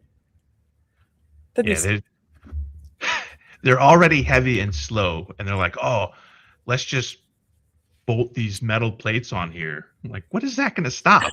It's just going to slow it down a little bit, so it hurts even more. Yeah. Because when you get shot by like an AK-47, it's probably going to go in and go right through the other side, and it's going to sting a lot. But it's but if it's slower, and it's already deformed, then you have a large projectile coming at you, and that's gonna fucking hurt. God, I don't miss those days. Although I feel safe. I felt safer over there than I do here. People are nuts here. Yeah, I don't walk out of my house and not carry. There are very few circumstances where I will, not be unarmed, and it depends on whether or not I think I can get away with it. Like if I know I'm going to a place like, a step kids ball game or whatever where they have metal detectors, then I'm not going to carry. But if I'm going to go to a place like, say, the liquor store where there's a sign that says no weapons, fuck that. You want my money? I'm walking in there, and I'm just not. I don't open carry at all. Like, I think open carry is for idiots and cowboys, or people who are like, a fucking plainclothes bounty hunter or some shit like that. Like, don't. Why would you give that information away? Like, if I see people who are open carrying, I'm like, I'm staying the fuck away from him, because that's the first person that's going to get shot. Yeah, absolutely. We have zero stop gaps in Indiana for guns. We open carry, no permits, nothing. Absolutely nothing. It's horrible. I was just out in Texas a couple of months back, where there's like, fucking open carry. It's like West Texas. Everybody's armed to the fucking teeth, but nobody open carried out there except the cops. It's different. But Yeah. I was surprised. I'm like, that was the last place I would have expected where people would be like, no, I don't open carry, only conceal. Yeah, not my jam. Yeah, it's just a huge target, I feel like. Or you're setting yourself up for some idiot to walk up to you and start lecturing you about shit. Yeah. Or ask you 1,000 questions because they think they know a lot about weapons. Yeah. What's that? What caliber is? Oh, is that the gatekeeping in gun communities? It's almost as bad as gatekeeping in political communities. Yep. All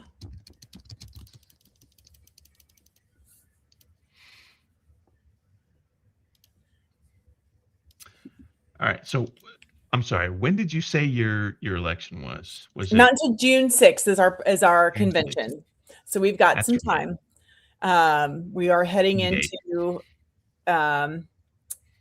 our filing period ends on the 31st. So it's a little work. I'm being pressured to make sure we get plenty of donations before then, but mostly just trying to extend my network. Media will not touch me here. Several of them are actually donating and funding my opponent.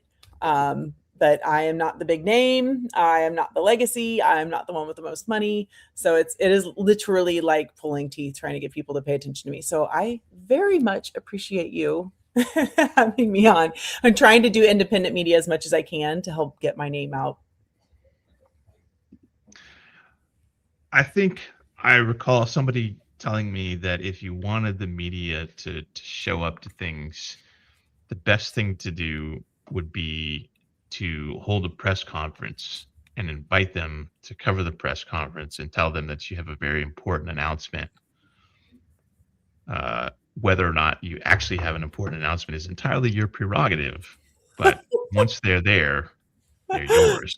So, Well, that might be a good idea.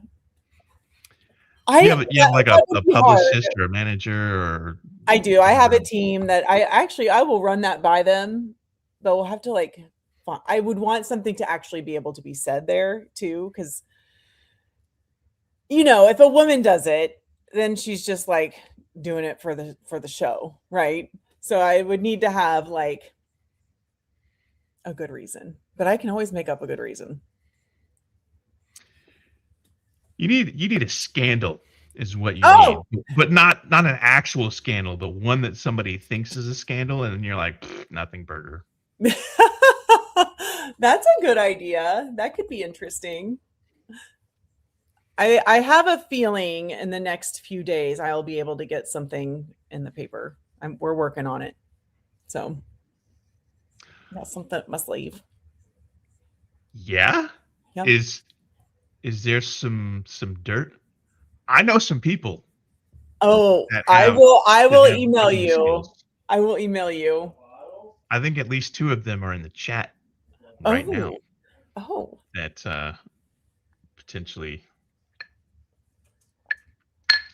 yeah. I'm not gonna call them out, but they know who they are. In fact, they'll Well, probably hit me up on. there are some things in the works. Anything you can share right now Um, to our whopping 50 viewers? hey, that's not, you know what? I'll take it. That's not bad. On a Sunday evening right before the holiday, that's not bad at all. All you have to do is say you prefer saying Happy Holidays instead of Merry Christmas. That's pretty scandalous in Indiana. Yep. Yes, that is very true. We do not like to say happy holidays around here because we only have one holiday, apparently. I like messing with the people who are like, "Oh, it's Merry Christmas." I'm like, "Well, I'm not Christian. I'm Jewish. So, Happy Hanukkah." "Oh, well, I'm not Jewish." "Well, I'm not Christian, motherfucker." Like, that's what's so weird about it. It's not even his birthday. No, but if anyone here is on Facebook or Instagram or TikTok, follow me there, Blythe Potter IN. Girl safety karate events. Like, does that mean like self-defense?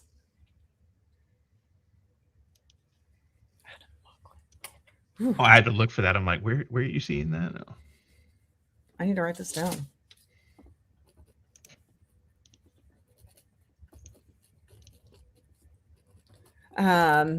We have some fun things that are coming up. I officially made it to half of the 92 counties. I was trying to do halfway before the end of the year, so I was able to do that. It's very exciting. That would actually be worth a press conference if I thought about it ahead of time.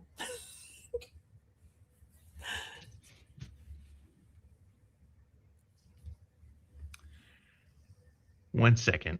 Okay.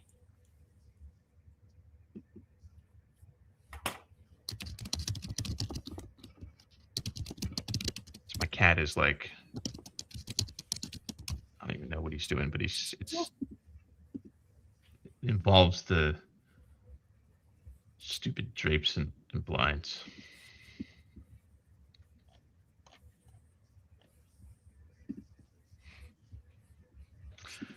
Your campaign picture is different from your actual picture. I know. We've got to update that. We have to update that. That was done well before I got them updated. Those were last year's campaign or headshots. Yeah, I was going to say that's got to be at least a year's worth of yeah. I need to talk with them about that. It's one of those things that, like, it's annoying, but also, like, I pester them about a lot of things. That's not. I also, the headshots I had gotten recently with my hair longer, I think I want to redo those. I'm not like in love with them. Yes, I do have some Zoom town halls. Well, they're not Zoom. I have some virtual office hours I'm doing on Christmas Eve on Facebook. And then on the 27th, we'll be on Instagram. And I'm going to be putting more on there. And I'll have events placed on Facebook for that. But I do want to start doing, is this Kiss My Pence? Are you in Indiana?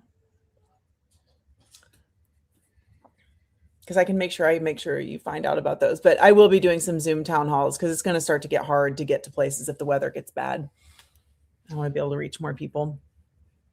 So you can't just like go up to people like Adam Mockler, for example, and say, "Hey, I'm going to be on your live stream." It helps to have a connection to get. I don't know who that is. Is that bad? Somebody who's bigger than Sons of Liberty, temporarily, until I can figure out what the magic button is to, get another couple 100,000 subscribers. I think it's phenomenal. Without paying for them. Oh, people pay for subscribers? apparently. Oh, snap. I didn't realize that was a thing until somebody accused me of it. I'm like, wait a minute, I could pay for subscribers? I know. Like, what? I think I have like 50. I'm so bad about there's so much social media. It's hard to keep track of all of it. I do more TikTok than anything else. Mike Pence is terrible. I did TikTok and then we got shadow banned from it. So now like all of our videos don't ever get more than like 100, 200 views on the platform. If you are in Indiana and are interested in the virtual town halls, either send me a DM, email me. My email address is campaign@blythepotter.com. I do have a calendar I can get you added to so you can see when those are. And I try to do a good job of posting those well in advance, but I will be having more of those. And I would love to have you on. And definitely, if you're in Indiana or know people in Indiana, tell them about me. Farm goat yoga for the young. I am a yoga teacher. I've never done goat yoga, though. I've done bunny yoga. What is that like goat yoga where the bunny so the way I did it was with a rescue because I don't like the selling of animals like that, but we did it with a rescue that had several bunnies, which was adorable. But bunnies just shit everywhere when they hop around. So you have cute little bunnies tickling your nose when you're in child's pose, and then there's poop on your yoga mat, and it's fucking weird. And then with goat yoga, you attempt beer yoga. That could be a good fundraiser, beer yoga. That could be fun. But I would do beer yoga, but it would end up beer and no yoga. I would just be like, I'm not getting that fucking position. Yeah. Yoga means unity. So you could just sit there and drink beer and like be one with the beer. I'm not very stretchy or bendable anymore. Like there's parts of me, like I have difficulty putting on my socks because my ankles, my knees, my hip flexors are shot. So I'm over here like, got my leg up and I'm like, trying to pull the leg up. And so you need like sock grabbers then, right? Like that's what you need. That sounds complicated. And also like those stirrup pants or something. I don't know. I mean, kind of, but I don't know. I think we got them for my father-in-law. Can you sit on the floor? Oh yeah. Oh, well, not everyone can, on the floor too. Not everyone can actually get on the floor. Give me a couple of these. Hell yeah. Oh, I mean, can you intentionally sit on the floor and then stand back? Oh yeah, no. Okay. I'm not disabled or like morbidly obese or anything. It's just literally one leg actually works just fine. Like I can put a sock on, like I could just stick it up somewhere and be good to go. But the other one doesn't want to bend hardly at all. So. Well, sometimes hamstrings do that too. Like my brother-in-law is actually quite fit, but to get on the floor, like he can't, like it's like trying to be a stick to get down. It's fucking hilarious. Yeah. Not everyone can do it. Right. I mean, I can pick up a lot of heavy things or squat them or like bench them or whatever, but like get me to bend my right leg. It's just flexibility. Okay. Yeah. I get that. And it's only in like one leg. The other leg is fine. Like I could whatever, but this one, no. Like I got to like reach down and like grab my whole foot and then like tug it into position and hold it whilst I try to put on a sock with one hand. It's you need like zip up socks or something. There's got to be. I was just thinking, like, is there a market for that? Could we invent that? Yeah, there is definitely a market for that. You are not the only person. It should be. That sounds like it would. I just envision like accidentally walking on the zipper, and that just sounds painful. Well, it would have to be like, if I step on a Lego, I'm dead. It would have to be like on the knee, like something that goes up to your knee, so you can hold it on both sides, slip your foot in it, and then like the zipper is like maybe mid calf. Sock it to me. My husband just said "sock it to me." I don't know what the fuck that. Oh, was that your invention that you made up? I know what it means. Well, I think it actually exists. Oh, he thinks that it exists. Ah!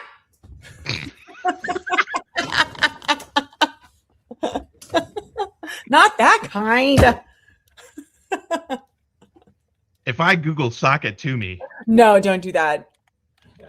Well, maybe like put like sock it to me something to help me socks put socks on. Yeah.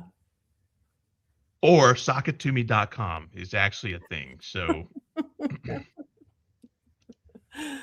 Oh, barn don't look line like zip dancing. up That would socks be though. fun. Ski socks. I love big dumps. Oh, geez. Is Those there high heel socks? What is that? Oh no. high-heeled socks? That's messed up. I thought it was, but it's just the way the picture is presented. Oh. Yeah, I don't think they have zip up socks. Sock it to me looks like just a novelty sock. Oh, that's weird. No, it's got to be something like functional. But there is a booty on the screen on their website. Great. Yeah. Yeah, no, these just look like graphic the graphic tee version of a sock. It's like socks with pictures on them. That's so funny. Yeah, I don't think they have zip up socks. I could probably Google that too, but I feel like that's good. Mikey, I swear, my cat. I love cats. Yeah, he's in some of my videos. Not so much now. Now like I'll hold him for like 5 seconds and he's like, I'm out. So, We are not doing this long term, dude. but back when he was a little kitten, he would sit in my arms. I'm doing rant videos. Yeah. Now he's a big boy. So I love kittens. We have an old cat. I don't actually know where he is. His person died, so we took him in, and he was an outdoor cat. He's been pretty happy being an indoor cat, so he's a sweet little man. okay, so they do have zipper compression socks, and they have something called Rock'em socks that have zippers. Interesting. So apparently it is a thing. Oh, damn. Well, you got to figure out something to get your socks on easier, because you cannot be the only person with that problem. I mean, I just use ankle socks now, like the really low profile, because then you literally just try to get them over your toes and you're good to go. And it's not like it's a big deal. It's just when I put on socks, I'm like, all right, Here we go. Take me about 7 times longer than the other foot. You got to warm it up. Stupid ass. Yeah.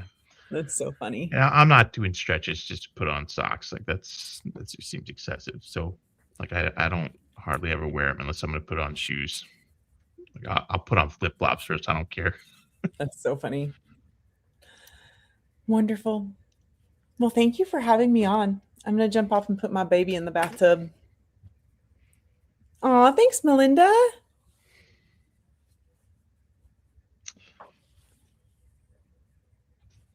Melinda must be in Indiana. Yes. Poor Indiana.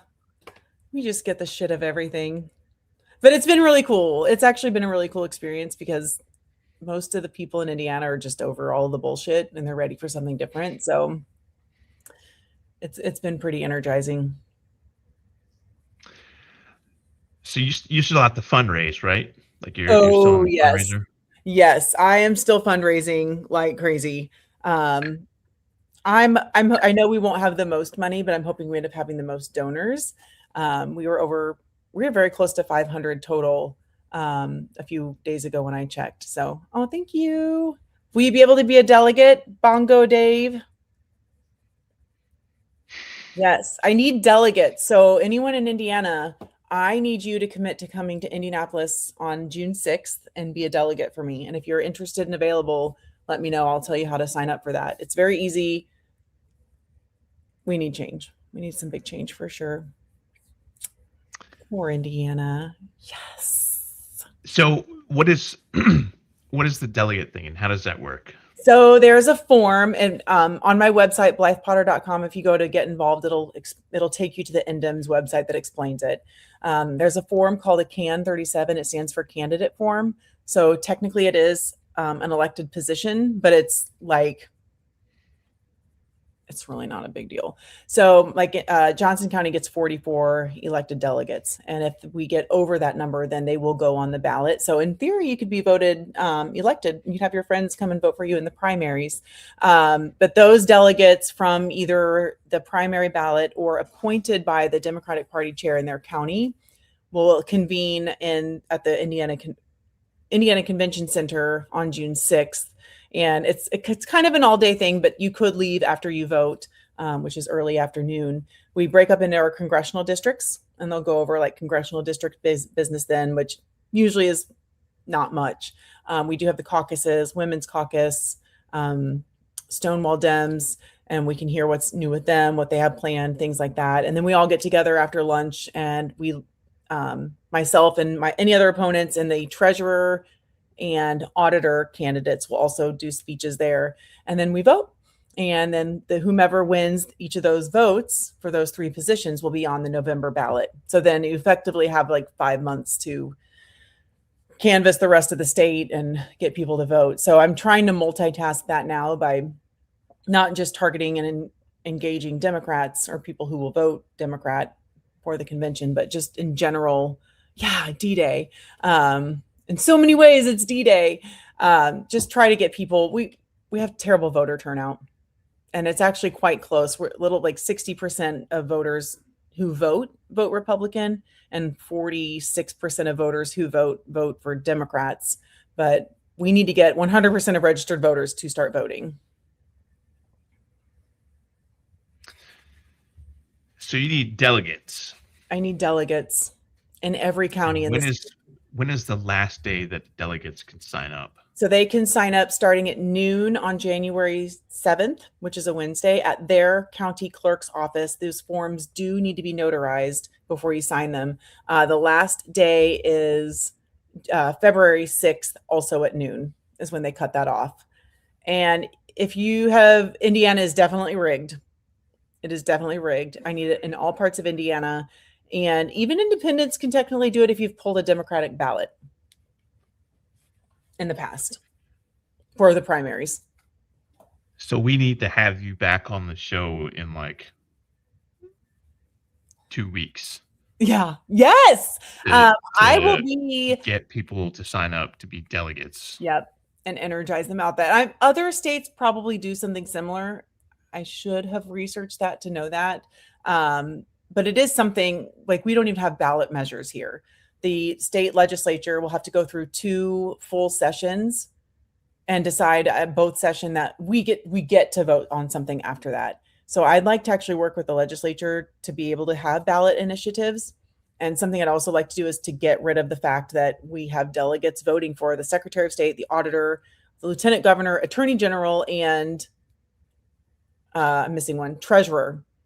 So 2 different years, 2 different conventions, 5 executive offices are for the Democrats and the Republicans are decided by like 0.5% of the population. That is insane. It's fucked up. I mean, it is literally. And last year, how we got our lieutenant governor, who is crazy, trying to justify the 3/5 compromise, he was able to financially. The 3/5 compromise was for slavery. He disagrees. It was a benefit. He could disagree that the sky is blue, but that doesn't mean that the sky isn't blue. And the 3/5 compromise, like that's lit. If you Google 3/5 compromise, it's going to tell you in the first paragraph what that was. That is established fact, sir. That is not your personal interpretation.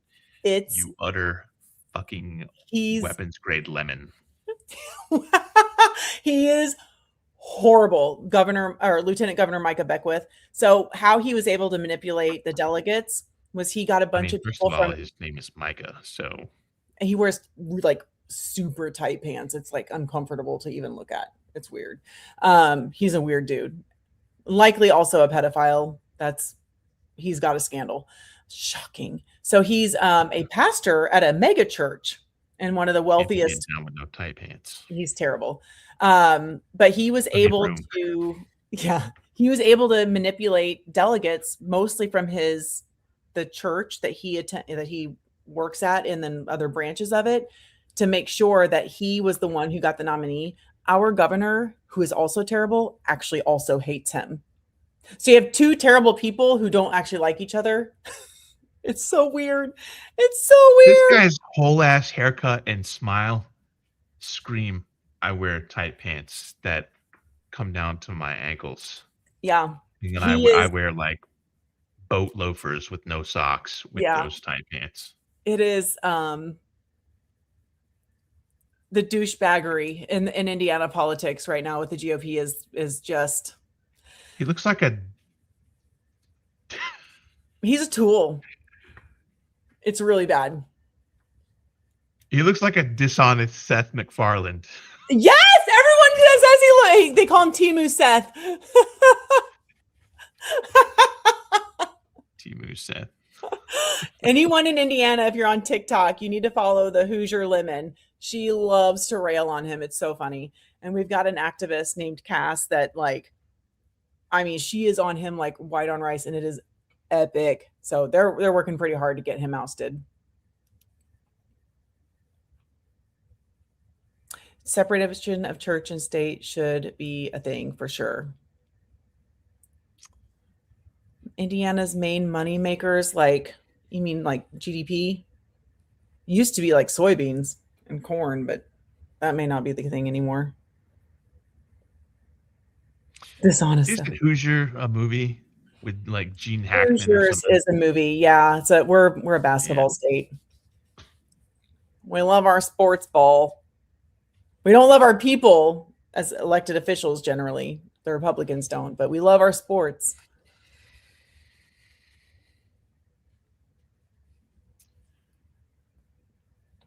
Tight pants. It's funny. He's a terrible human being. I would crack on tight pants, but I'm sure there are people in the chat who are much younger than I am who wear tight pants that would be outraged if I said. I live in yoga leggings.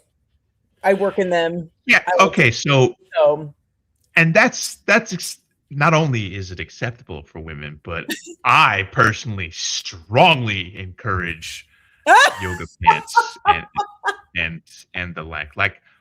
Thanks, Bryce. I hope my wife is not watching, but my wife wears tights, like leggings and yoga pants almost exclusively. Like, she owns jeans and dresses, for which I'm very thankful, because when she puts those on, that's tights. Hilarious. Same. For women, that's fine. And if you're my wife, with the very pleasing Jim Pitt, absolutely. But for guys, no. I don't want to see guys in tights. I don't even want to go to ballet, really, because I have to see the guys in tights. And I realized there are things called dancer's belts because I own one. Yeah. From cosplay, but I just they're attractive men, and they're fit, attractive men, and I'm all for that. But right now, my eyes are if I'm gonna see people in tights, they need to be females. Yeah. Me personally, that is my personal preference. But tight pants on guys, it's it can be weird. There's fitted and then there's too tight, in my opinion. And kiss my pants. I am also vegan.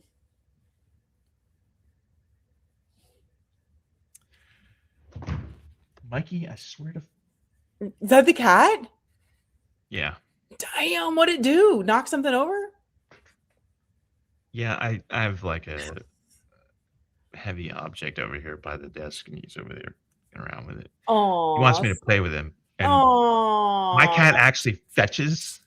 He's just not in a fetch mode right now. I can chuck one of his little squeaky mice or whatever, and he will go get it and bring it back. That's so cute. Not right now. He's not interested in that at all. That's adorable.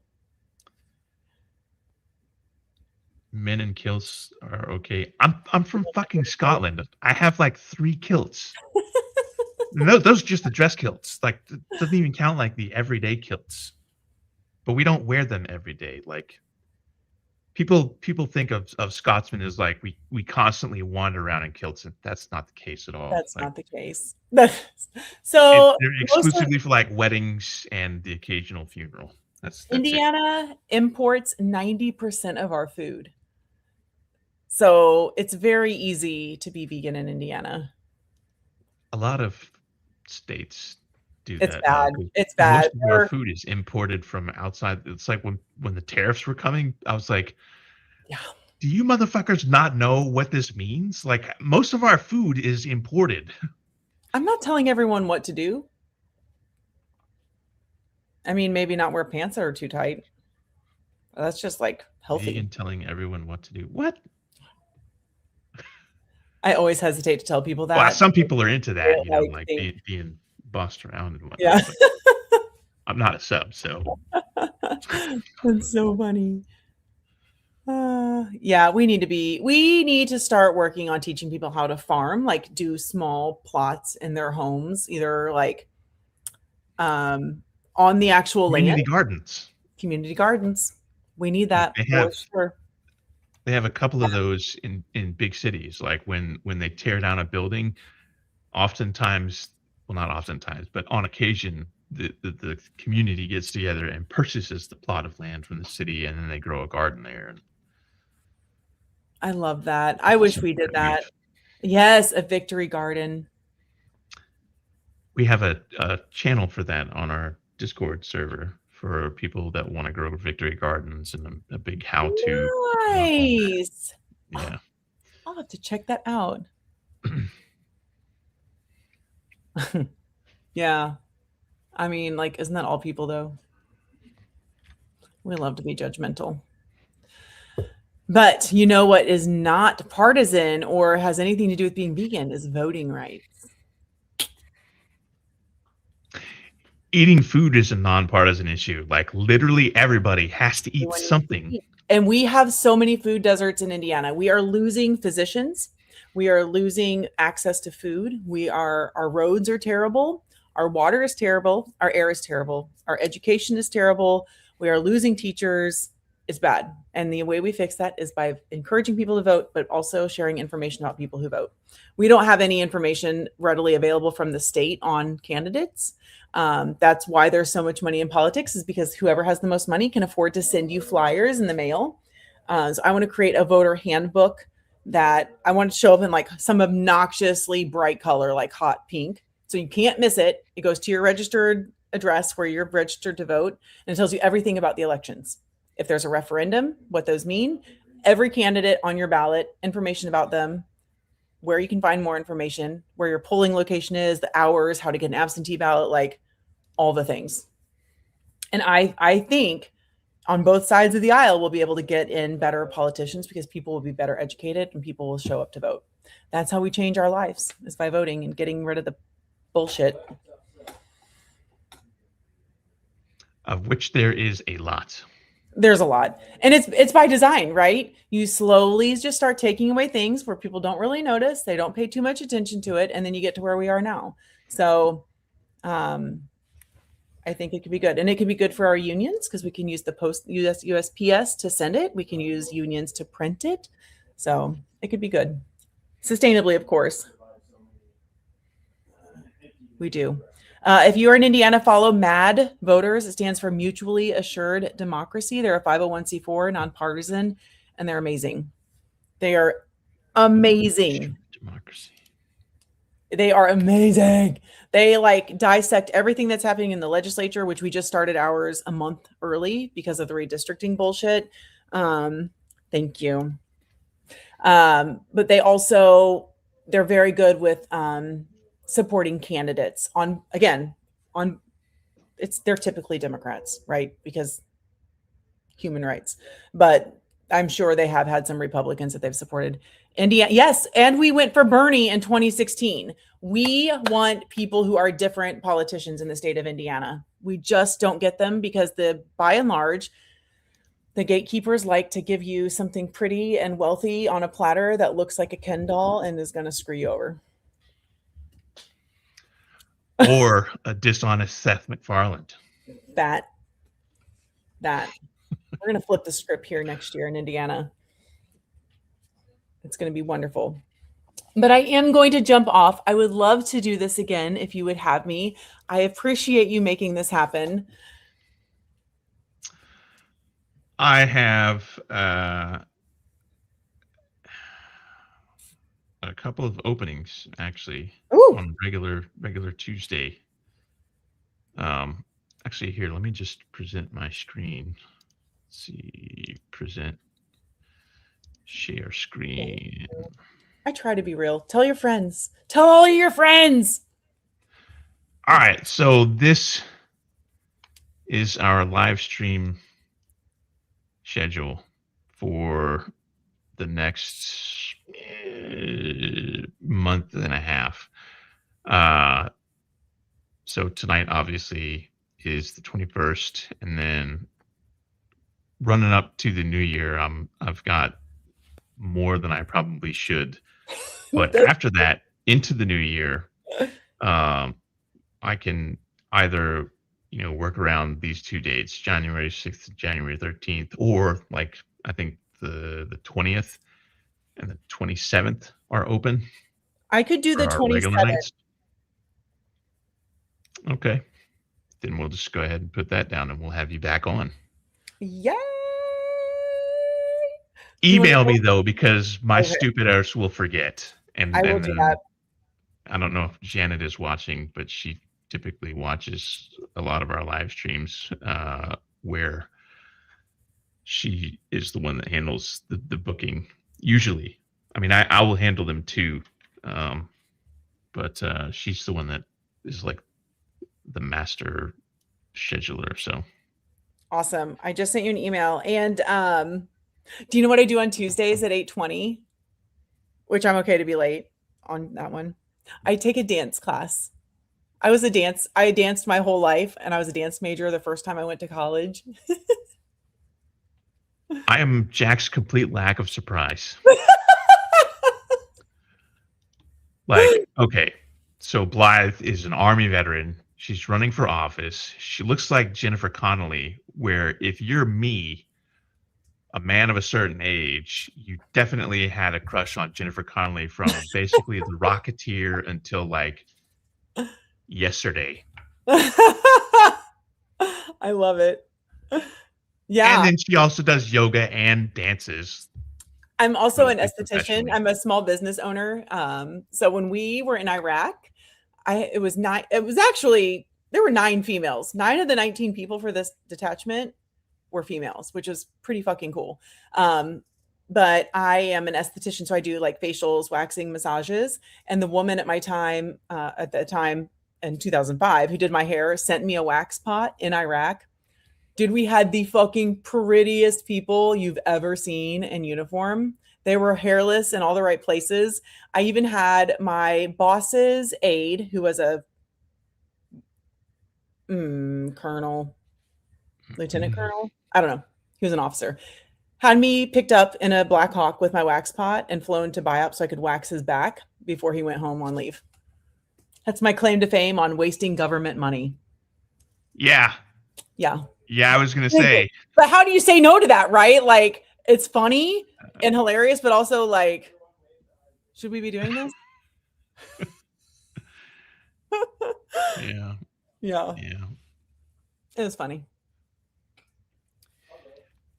Anyway, there's our live stream schedule, and now you can just imagine that there's a Tuesday, January 27th, the return of Blythe Potter.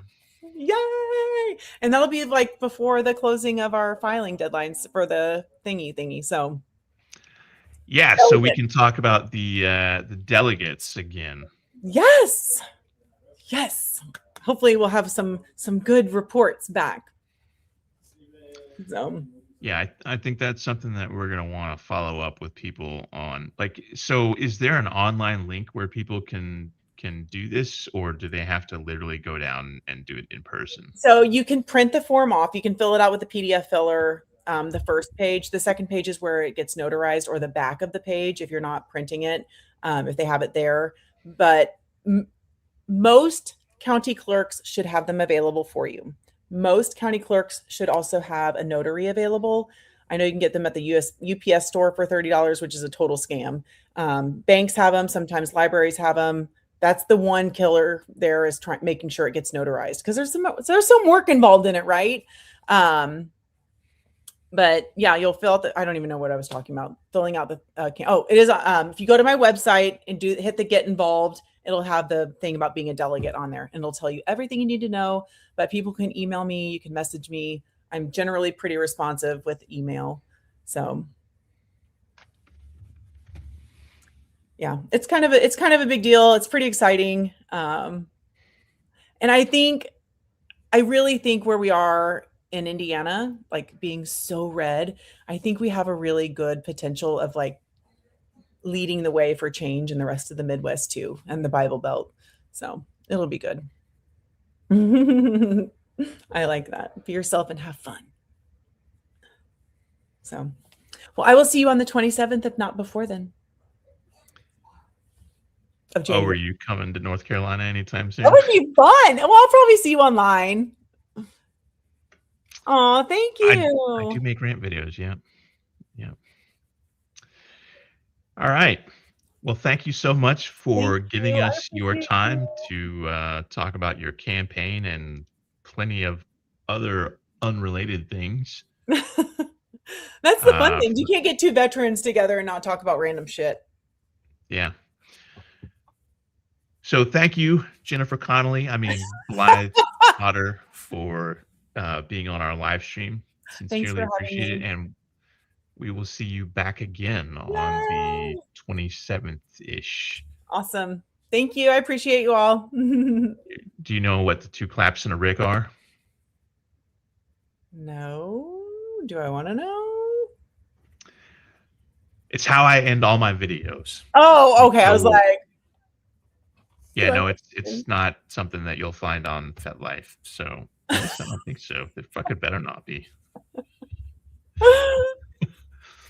All you do is you say 2 claps and a Rick, and then you woo, like, Ric Flair. Woo. All right. Claps and a Rick. Woo!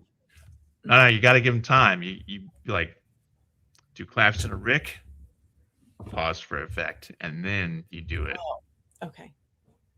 All right, everybody ready? All right. Oh, that's me. Go. I'm by myself. I thought we were doing this together. 2 claps and a Rick. Woo! And now you're one of the privileged few guests that I let do the 2 claps and a Rick.